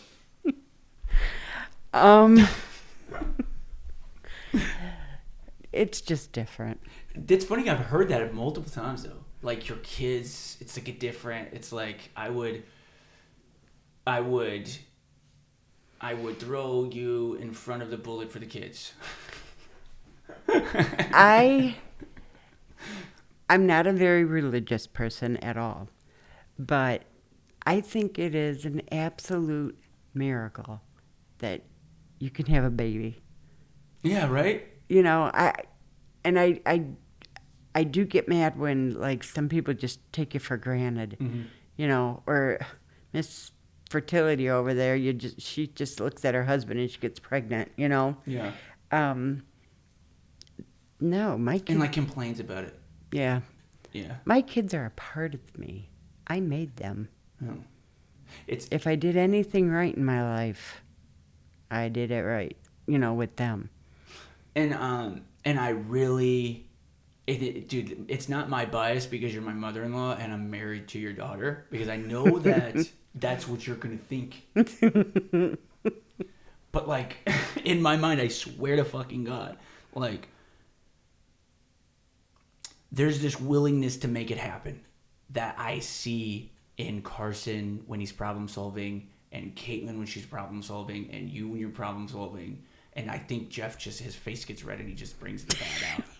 The brows. The brows, yeah. And I think he just, but the bat somehow, again, he'll fix it somehow. I don't know how he does that. I'm going to ask him. But it's like, there's this, yeah, dude, there's this, I don't know, man. There is this fucking, you did a good job. Like, you did a good fucking job. It's not normal. It's not something that's average. I've been a personal trainer for a long time. I meet with a lot of people. My favorite thing to do is to be in a place with a bunch of new people I've never met before and just talk with them, learn what they've done. I ask these questions. I started this podcast just because I was like, man, I just want to talk to people I can think at the end of the day, it's like, I would talk to you if you wrestle alligators. I'll be like, dude, let's do the podcast. I know it's called the Big Fitness Podcast, but we'll find a way. We'll find a fucking way, because I want to know why the fuck you're wrestling alligators, dude. This is insane. This is an ancient monster you're dealing with, you know. But, like, it literally is that, though, for real. It's like, just genuinely curious in people and paying attention to them, understanding their behaviors, trying to gain mine, trying to understand me, so I can help people try to understand themselves. It's a really crazy thing. So I see the tendencies in people. Like, I just did this thing where I'm switching over to this new software for the gym, whatever. Boring, but basically I took all the data and I was dropping all the data into files because I'm getting rid of this old software. Well, one of them was like all-time sessions. And the all-time sessions in this one software for the last like 4.5 years was something like 45,000 sessions. It's like 45,000 sessions. It was something like 230 sessions per week. Oh, wow. That wasn't all me. That wasn't all me. That was like also my trainers, but I've only been hiring and working with trainers for the last 2 years of the 5. So for about 2.5 years, a lot of that was me. I was doing like 12 to 14 hours of training. I had to. I was not going home. I was not going home at all. I couldn't. I was like, dude, I got to pay everything from my own training. So I was like, I was doing all the work, but I was also just training like 10, 12 hours, dude, just non-stop. 55 minute new conversation. I remember those days. Yeah, like Caitlin would be like, what are you doing? You're never home. I'm like, I'm working. And the cats are like, I said, don't do it in front of the kids. Don't call them kids. Don't call them kids unless you're willing to have them.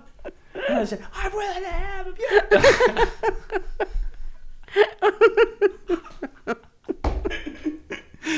Not taking a shelter the eyes from the cat. They say, come with me.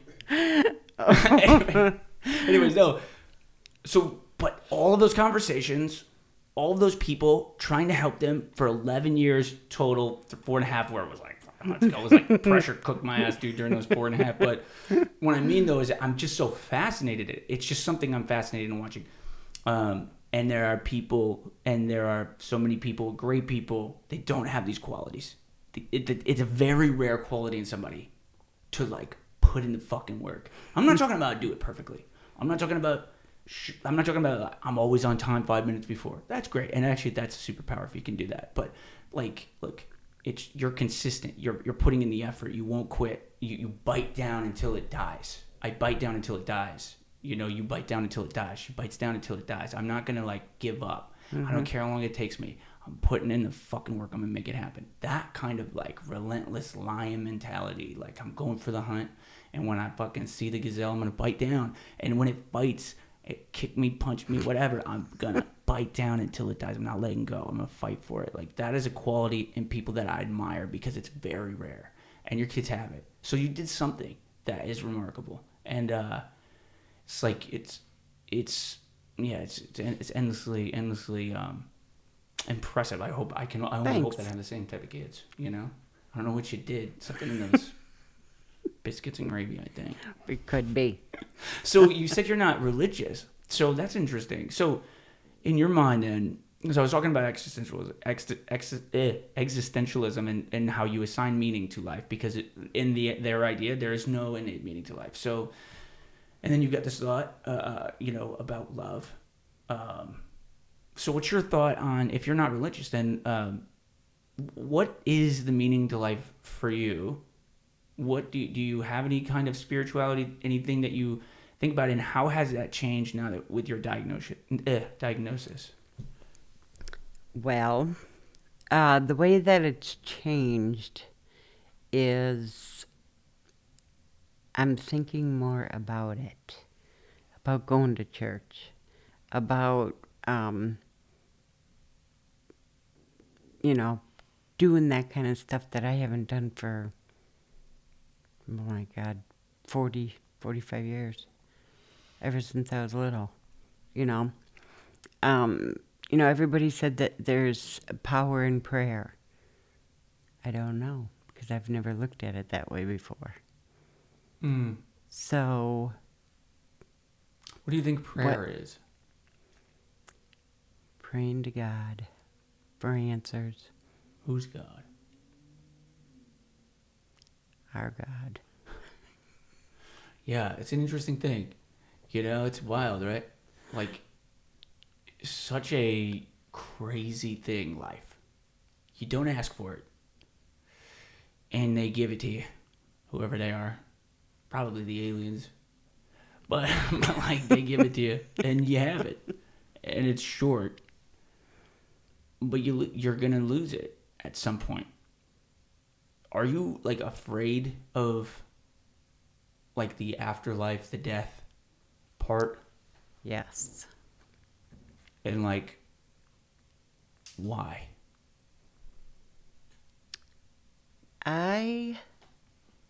Again, because I don't want to put that sadness on anybody.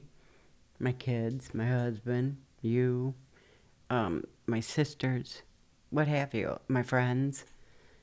I don't want to do that. But I don't know, everybody like that I talk to, like my family, whatever, you die and you're going to go to heaven. I don't know. I mean, yeah, I'm hoping I go to heaven, but I'm buried in a casket. They say your soul goes to heaven. I want to know more. That's what I want. I want to know more. It's like a curiosity of what might be. Mm-hmm. So heaven's there for you, though. Heaven's a place for you. I hope so. In your mind. They say it's beautiful. Yeah. I'm sure it's the best. Probably. I'm sure it's the best. Like, do you know what I mean? Like, it seems like we hate getting out of bed and we can't wait to get back to bed. Do you know? It's like it's very much like if I'm in bed, Mm-hmm. I know. If it's 2 a.m. on a busy Wednesday and I'm in bed and I have a bunch to do, thumbs up. It's like, whoa, like the most successful folks out there are just like they hate how much they love being in bed. Just go to sleep get away from all this weird shit we don't understand. What is it? Very true. You know, like, I don't know. I'm fascinated with it. I would have to say I'm afraid of it.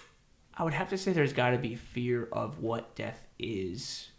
I don't think about it too much. I don't confront it as much as maybe I should. But I will tell you, when I do the runs, when I do like the 100-mile run, I get so deep in my thoughts where, and anybody who does ultramarathon running that like has done 24 hours, because I believe that 24 hours of nonstop activity, and I mean you're not stopping for more than like 60 seconds at any time. You're running the whole time.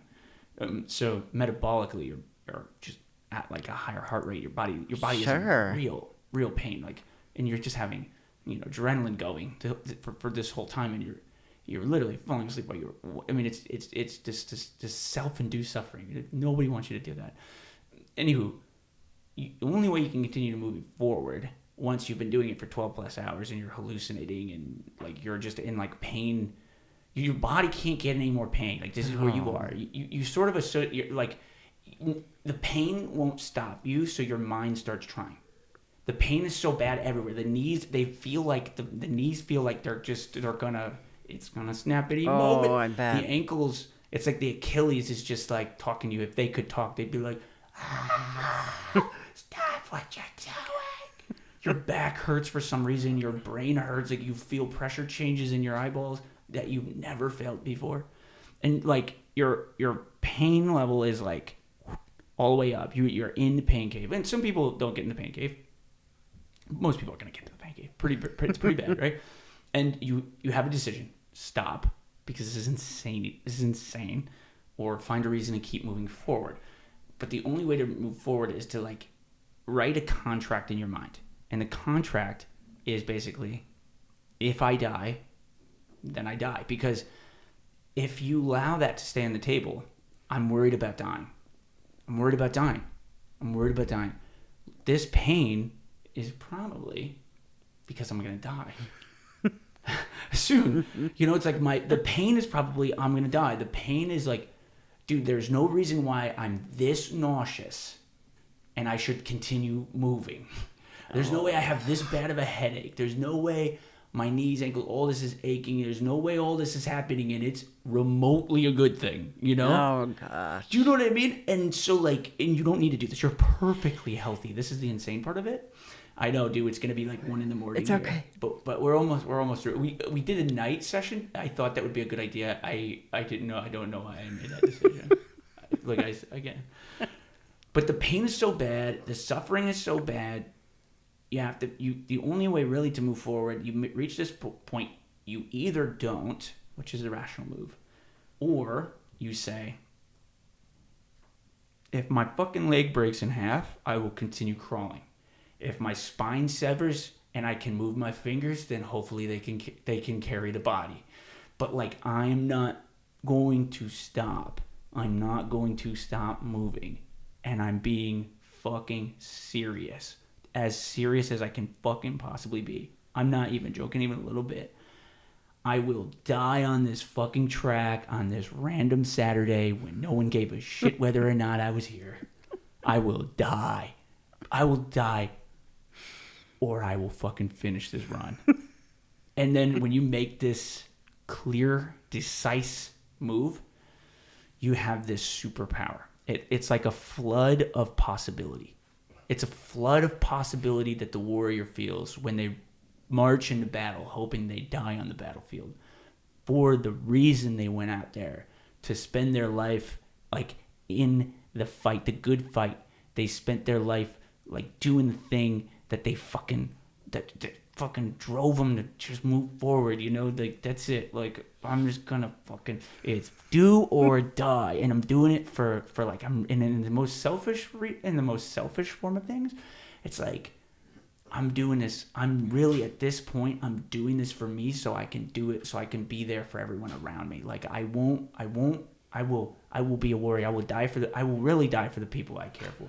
I will really fucking fight for the people I care for and the things that I believe, because I'm willing to die for myself. But if I'm not willing to die for myself, I'm definitely not willing to die for anybody else. I'm definitely not willing to put in the effort for anybody else. I'm definitely not willing to put the love or the care or the affection or the time or the dedication for anybody else if I'm not willing to put it in for me, you know? And so like at that moment when you make that decision, you're flooded with possibility. Anything becomes possible. It's true. You know? And then you finish it. So in that 100-mile run. But like, I don't know what it's like to fucking actually be in the situation where like you might die, you know? And I think that I'm actually afraid of that. Even though I've done that and I've made that clear decision, I don't know when that time comes, when that time would come, like what the decision would be. Because it's like I've made the premeditated intention that's given me a superpower. But like, how far does that go for real? Because I'm just doing this to myself. Like until I'm like in that real battle zone where it's a real life or death situation. Like how far do I continue to push the mind? And so I don't know. So I don't know if I'm really afraid of death or not. You know. I am. Yeah. I am. Do you think? Do you think that will change? No. Not at all. Why do you think that's the case? Because there's things I want to do. I'm not ready to give up. You know, I want to, like I said, I want to see my grandkids. I want to teach them things, and I don't want to be laying in no hospital bed. You know, can't eat, can't drink. I'm just laying there, pumping me up with meds to ease the pain. No, I don't want any of that. I'm not even ready for that.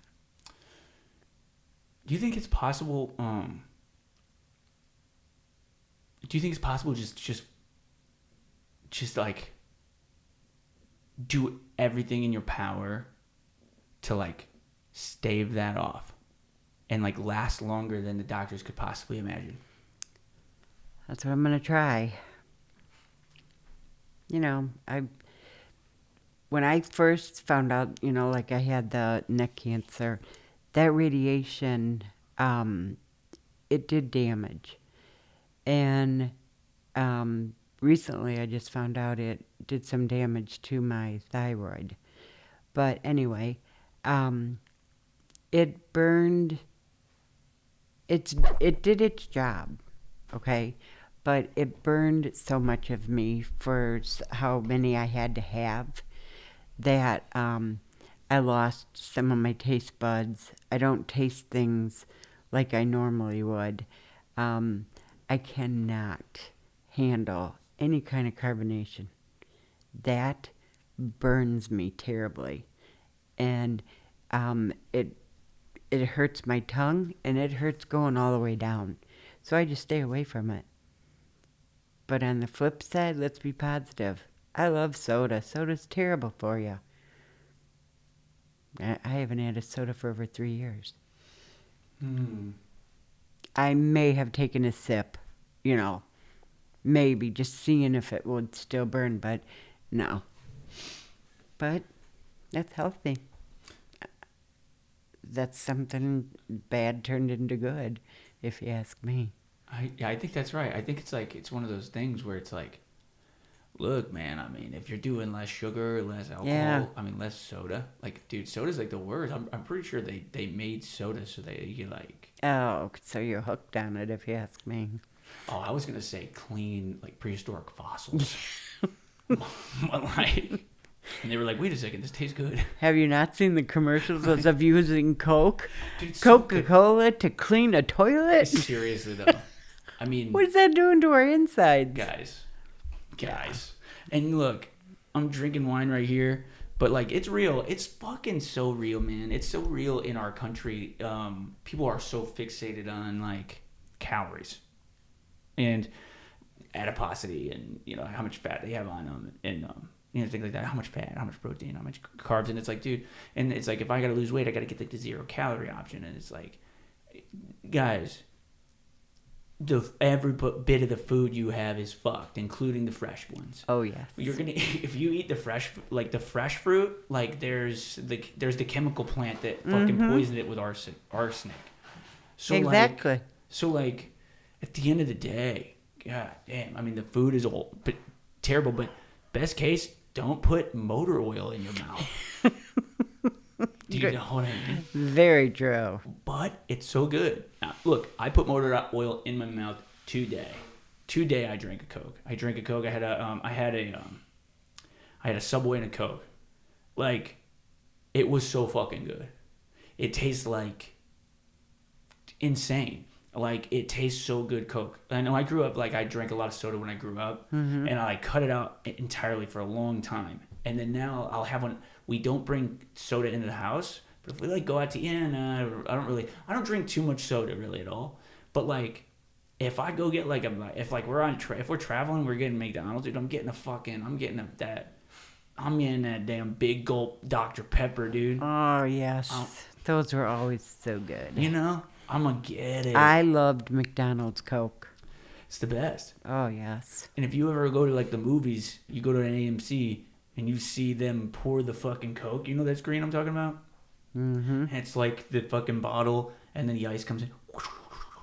And then it's like, and they know everybody's like literal Coke addiction, like, just gets like, fuck. And then they pour it and it goes and sizzles up, and it's like literally just like, god damn, I want that. I want to swim in that. I just want that around me. Damn, I want it. And it's so bad for you. And yeah, dude, it's so bad. It's like, it's the worst thing. It's really probably one of the worst things you could do is, like, drink soda regularly. It's like the worst thing you can do. You'll have your organs just die, dude. I mean, you rot your organs out. You rot your guts out with regular soda. I mean, it really rots your guts out. And with me, if I was working, long hours, or I had appointments set up that I didn't stop and take a lunch or just anything like that, drink a soda would fill me up. So I could have 2 to 3 sodas a day. Nothing of it. Yeah, and now you've kind of changed. There's a kind of a silver lining, but in your mind, are you just like, well, fuck? Yeah, I'm thinking how stupid I was that I drank that much soda. Man. But yeah, so let's flip it around. I'm not even drinking it. So no regrets. Like, dude, live it fully right now. But just out of curiosity, if you could go back and give your former self, like 20 years ago, advice of any kind, what would be it? I would not be drinking all that soda. It would be like that? That would be it? Like, if you go back right now, if I was like, one thing that's really good about our producer, Trey, is that, like, he carries a time machine with him as well. And so, like, what's cool about the podcast is when you're on the podcast and Trey's producing it, like, you get a time machine. And, like, you can do a butterfly effect thing. That's one cool part about our podcast. And so, like, if you could go back, like, seriously, and where would you go back to? Like, because you're using his time machine that's got the dials. Where would you go back, and what would you change? If you could. I would go back to being 12 years old. Why is that? Because I want to do over. I want to do things that I didn't do back then, and I loved school. I absolutely loved it. High school was the best. I want to go all through that again. Just, like, pick different friends? Or do the same friends? I would never trade my friends. So same friends, but, like, you convince them all to, like, do the band instead. You guys all, like, pick up trombone and shit. Yeah, like that. That might be really good, dude. You guys just start a band, and, like, you just, who knows where that ends up. That's exactly. Damn, yeah. No, 100%, man. I feel that. I don't like that. I don't really ever think that way. Although, like, maybe there's some utility to it, but I never really think that way. I never really think, like, I will go back and change something, because I just try to find the good in everything. And I don't always, but I try to find the good in everything, no matter how bad. Just because, why else? Exactly. In my mind, you're saying it right now. It's a powerful message. Anybody who's listened this far, I don't know how far we've gone, but anybody who's listened to this conversation so far, there's one common theme that I'm picking up on this, which is like, just find the good. You have to. Like, the good is there. The good is in the bad. There's nothing redeemable about things that are terrible. There's nothing redeemable about you getting cancer. There's nothing redeemable about that. Absolutely zero. Nobody's like, yeah, but like, no. I know. But what good is it? You know, in any situation you find yourself in life, in any situation, what good is it for you to be like, That's exactly. fuck life, fuck this, fuck that, bitterness, angry, resentment, victim. It's like, look, be a real victim and still find the good in that. That's what I say. You have the power to do that. You are a living proof. More than me. I've had it fucking kush. Nah, dude, I've had it kush. My God, sometimes I'm just like, could they have made it any easier on me? In my whole life, some people are like, man, I just can't believe how you've like come so far. I'm like, come so, what are you talking about? Come so far to what? One come so far to what? Like, I've just basically like had everything handed to me the whole time. I just was like happy about stuff, even though it was bad. Maybe that was it. But people genuinely kind of liked me around because I was kind of weird and poppy, and that's nice energy. And so they were like, we'll give him the benefit of the doubt, even though he's a dumb shit. Like, that's it. That's been pretty much all, you know? Just that's all. Like, and I just feel like, to some degree, that's life is that. It's what you make out of it. You just choose it. And we've had it pretty, I've had it pretty easy. Like, pretty fucking easy. I haven't had to deal with, maybe once I deal with something real, like, once I have, like, a real, like, problem and I have to deal with it, like, maybe I'll, like, crumble and shit. But, like, you're the living proof here. You're the living proof here, though.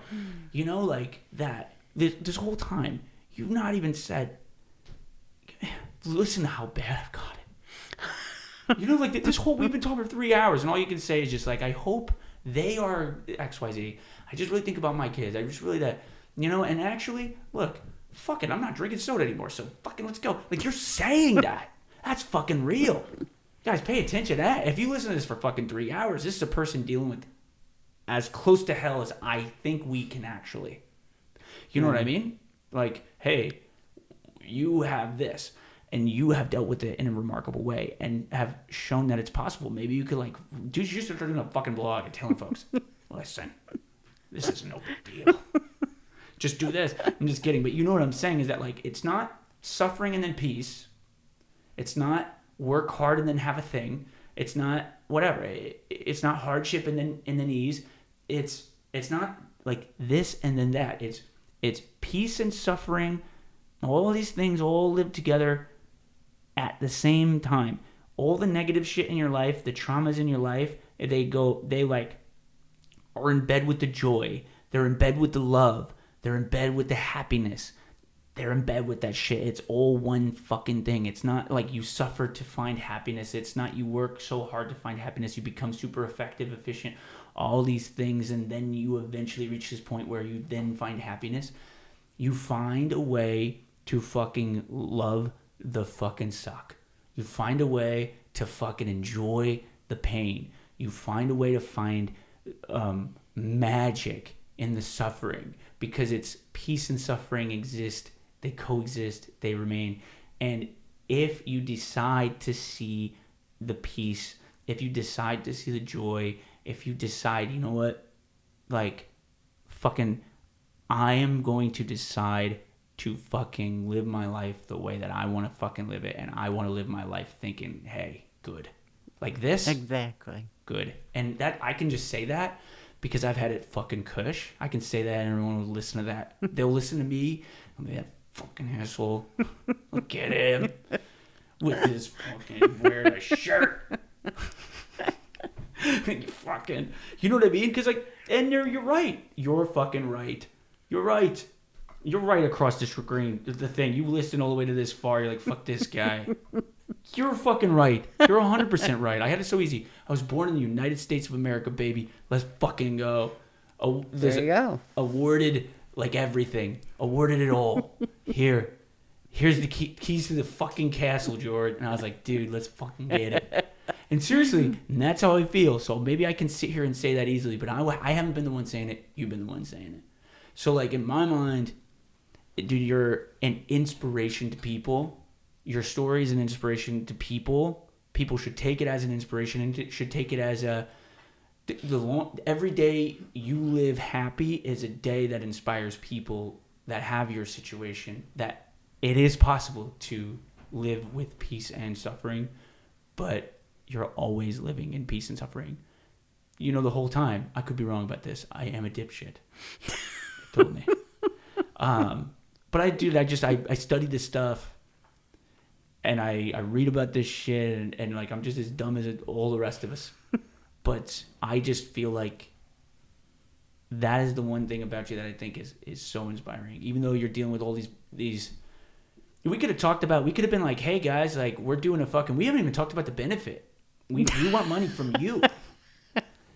Like, you watching this, we want money from you to help this woman out right here. We haven't even fucking talked about it because it's like, dude, you wouldn't even fucking, it's almost like, so you wouldn't even have this. I have this thought that you wouldn't even need to do this.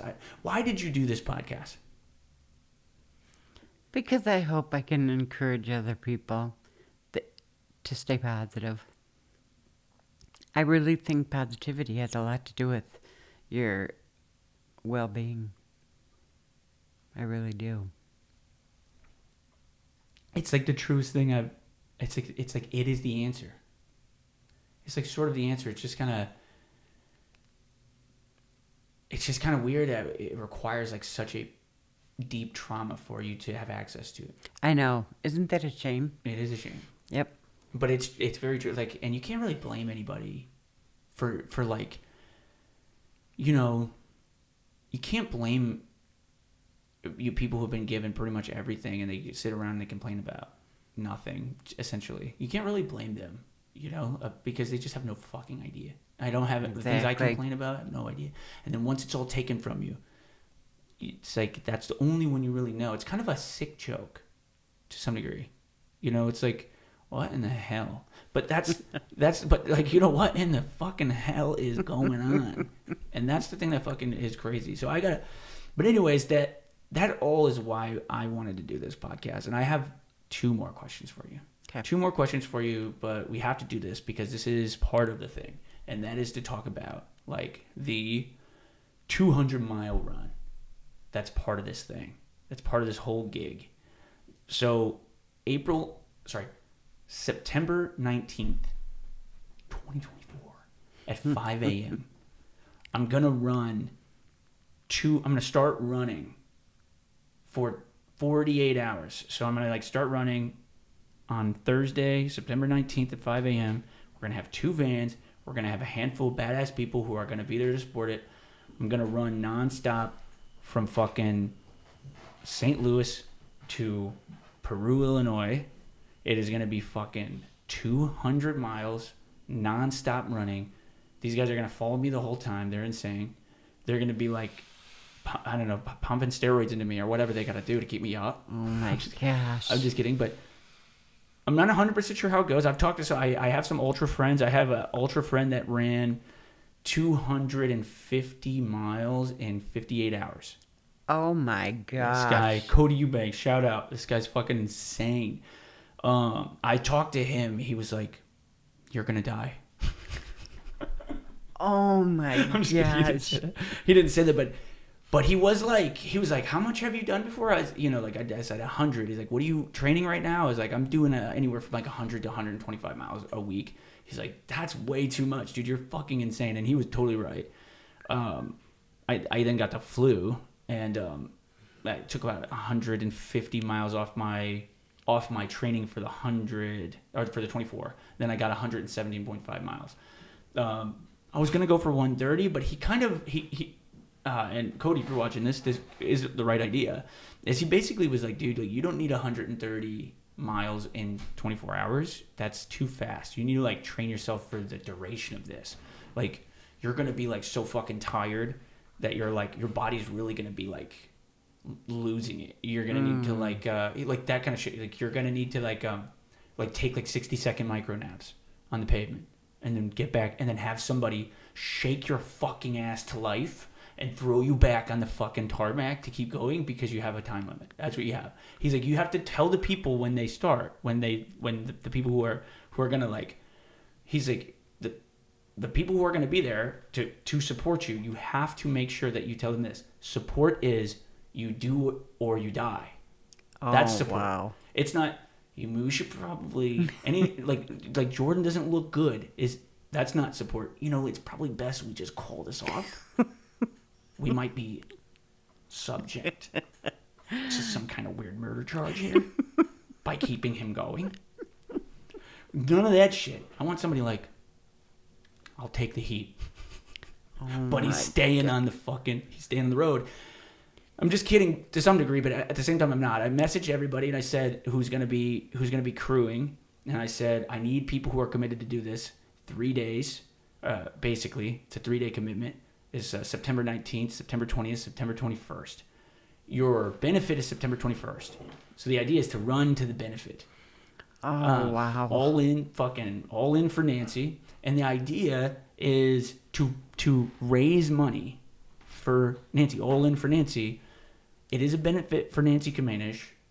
It is somebody as amazing as you, somebody as caring and genuinely passionate and compassionate, somebody who cares about others to the depth that you do, for real, not for anything. I think you've been asked, hey, you want to make more money? You're like, no, I'd rather like help all these people here that like need, a car. I've had people tell me before, like I've had multiple people be like, oh my God, like, dude, without Nancy, we couldn't have got our car. And like, dude, Nancy's a fucking saint. Multiple people have told me like, Nancy has just like helped our life so much by getting like allowing us to get a car. Like, oh, you're fucking Nancy's grandson, or not grandson? Oh my gosh, Nancy's son-in-law, and like they're like, how did she allow that? And I'm like, I do that all the time. I have to be honest.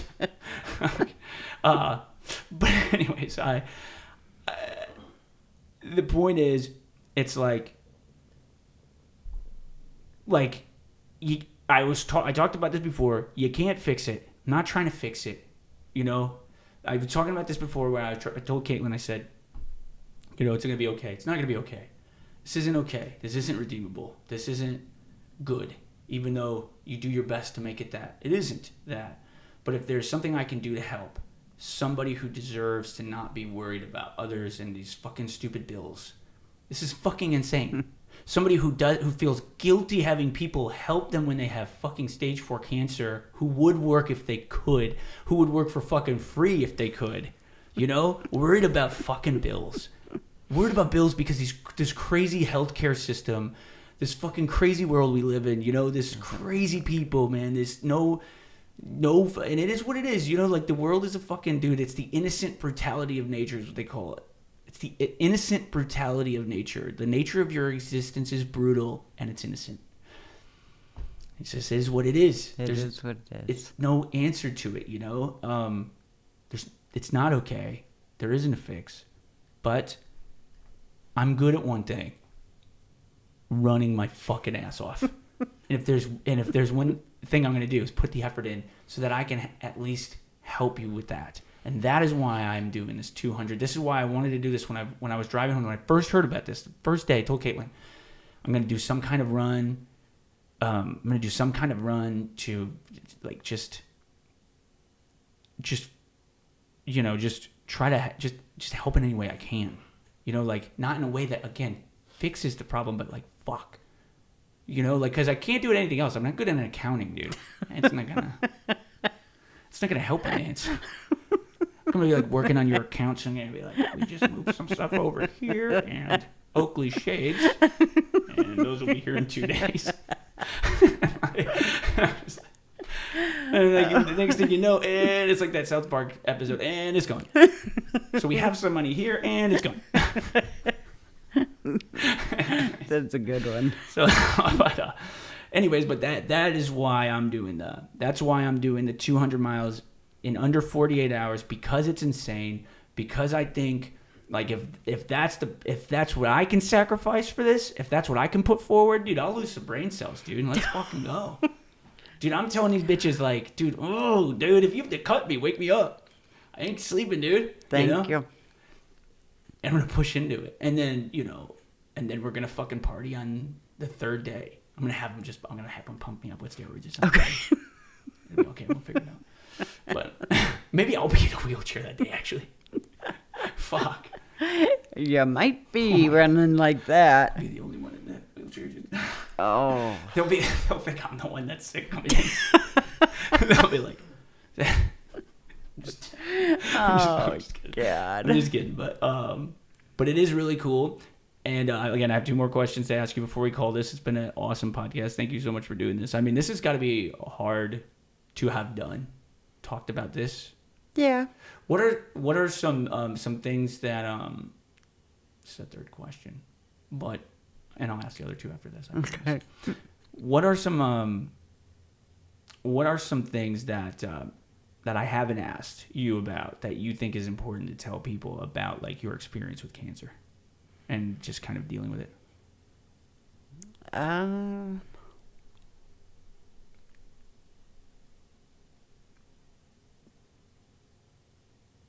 I think we've covered everything. I think we did. I really do.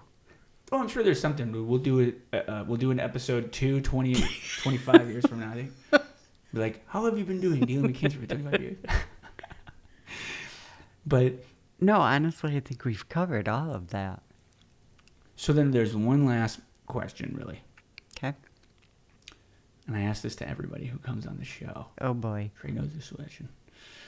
So, okay, there's a lot of people out there, a lot of folks, okay? Probably 8 billion of these folks out there in various situations, doing various things, being human all over the place. It's kind of insane. If you had the ability to have their attention, all of them, every single one of them, all of the good, all of the bad, every human being, they're listening to you right now. Like if you had the microphone and all they're focusing on your words. It's your message, what would it be? I would tell them that they need to take care of themselves.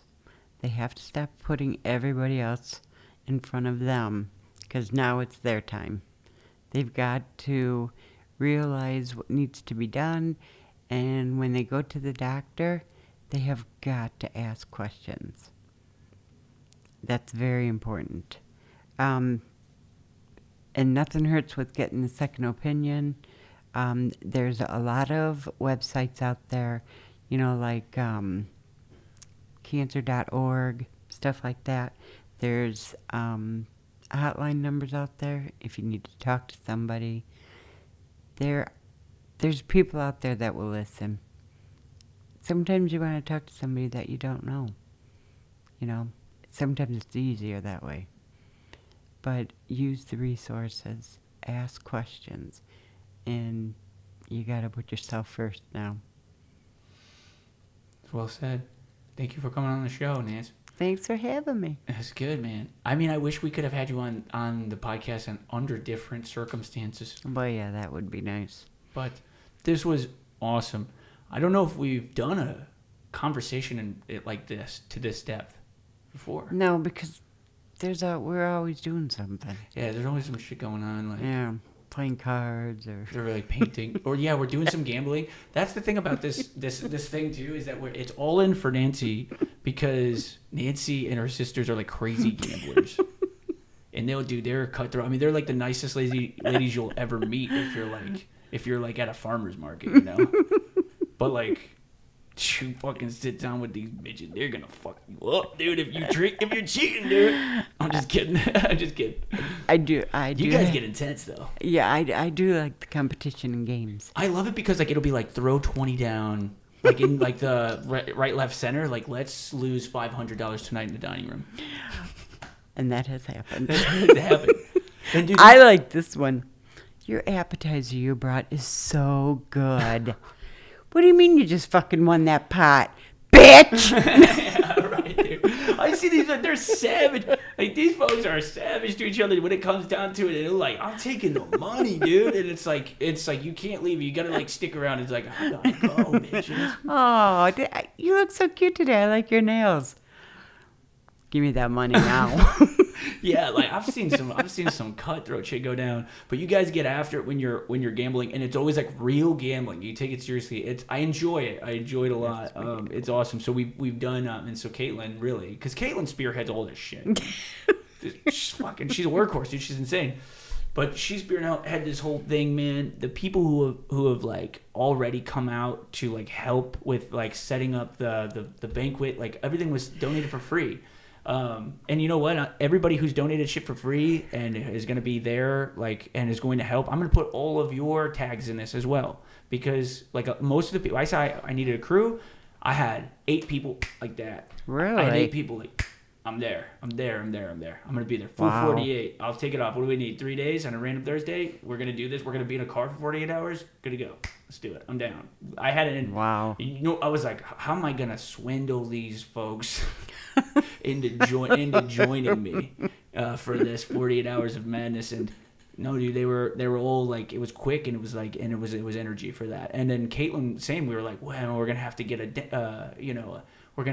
a place, and I don't know how much Caitlin's told you, so I don't want to say too much, okay. But dude, all the designs and also we're gonna have to get all this stuff, and like everybody's donating it. Everybody's so willing. Oh, Nancy Camenisch, 100%. You don't get that unless you're a genuinely good person, and so like you've made a lasting effect. I mean, I'm very curious to see how things go, but to everybody who has done, who has given, thank you so much. And if you've listened to the podcast this far, thank you so much. And Nancy, thank you so much. I wouldn't even be here. And I've also got to add this before I close up with the last bit here, is that I wore this shirt. This shirt right here, this is the first shirt I did, 2020. This was year 1 for Big Fitness.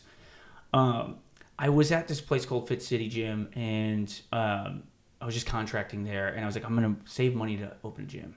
And you know, the fear of opening the gym is like what kept me continuing to just be a contractor, you know. Well, there's a situation that happened where basically we were getting kicked out, and this guy, great dude, but 2 guys really, this guy Josh Hausman and this other dude, Jax Leslie, great guys. So go check them out, follow them, do their stuff. Like they're great people.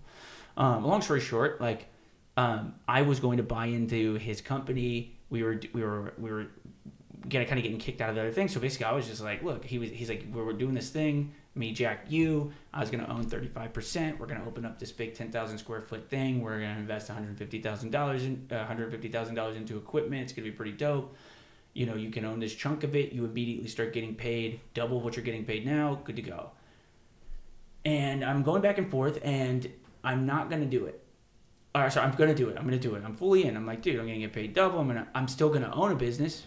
It's just going to be Relentless Fitness at 35%, and I'm fine with that. Like, a dude follows the same values I have. Like, but the model focused more on, you know, accommodating the trainer and selling memberships to trainers, and not focusing on the client. And I'm always so client oriented that I'm like, man, if I can't have a hand in doing that, right? So I was a little bit like, I don't know if I should do this. And then there was a part of it where it makes sense.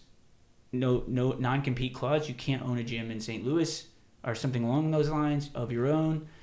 And so that means in St. Louis, I can't own a gym where I focus on the client. So at any point, so I can't like sell out and then leave and do it. I can't do that. So, okay, that makes sense. So I'm like, fuck, what should I do? Should I just do this? It's a good deal. It's a really good deal, especially because I was like 24 or something. And I talked to you on the phone, and you were like, you're not going to be happy doing that fucking dumb shit, dude. Caitlin's in there sleeping. You're like, dude, I'm on the front porch. I'm talking like, what should I do? I'm about to go to this place and write my name on the paper, and that's it, you know. Or I take like $15,000 and I struggle for the next 5 years straight, which is amazing. It's been incredible, the experience that I've had. I don't know if it would have been the same if I went the other route, but I decided to go to that meeting where I was going to sign the LLC agreement. you know, where like I'm buying into this company, big company with 3 people, all the resources. This guy's been in it. These guys are all workhorses. I'm going to own 35%. I'm going to get paid double what I was getting paid. I think at the time I was doing like 3,000. It wasn't a shit ton, but I was getting like 3,000 a month or something like that. Just like not a lot. $3,000 or $4,000, and after I paid them out, and I was just going to take everything, so it was going to immediately be like $8,000 a month that I was just bringing home. Plus, I own 35%, and I literally am like right down the street from where I live, because Relentless Fitness is like right off Kings Highway. It's like all of it was like definitely do that. I think most people would have been like, "There's something wrong with you? Are you sick?" But you knew, because you gave a shit about. You knew what I wanted to do. You know, like you were like, yeah, it's like a smart idea. But fuck that, dude. Open your own shit. And I was like, you're fucking right. Because I was going there. And I was like, I just need what, you know? And you said, and I remember this. It was right there on the porch. Caitlin was sleeping. And you were like, no, you're not going to be happy doing that. Go tell them to fuck right off. I think you told me to like break one of their jaws. You're like, bring a bat. It's going to be important. And I was like, Nancy, this side of you. Never seen it before. She didn't say that, but you did say you were serious, and you've said this multiple times. You even said before, like I did Addis Fitness. You're like, write shit down, like write shit on a piece of paper, dumb fuck, and then maybe you can do something. And like turns out, it worked. Maybe some of these ideas that keep coming up should go down on paper so that you can actually do something with them. There you go. That's really good. I remember that.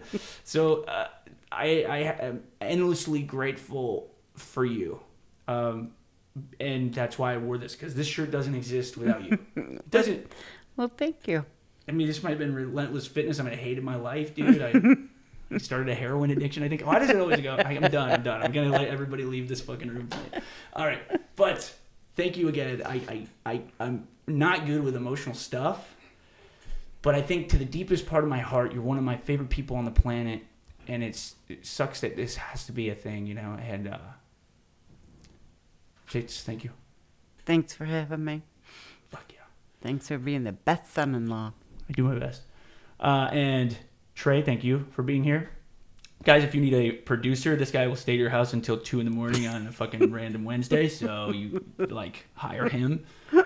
He's a good fucking dude, man. He's a killer guy. And go down to the links down in the description and do whatever the fuck you want to do with that. Follow Nancy. I think she's like doing some new TikTok thing. So it's something weird. She like blows shit up, I think.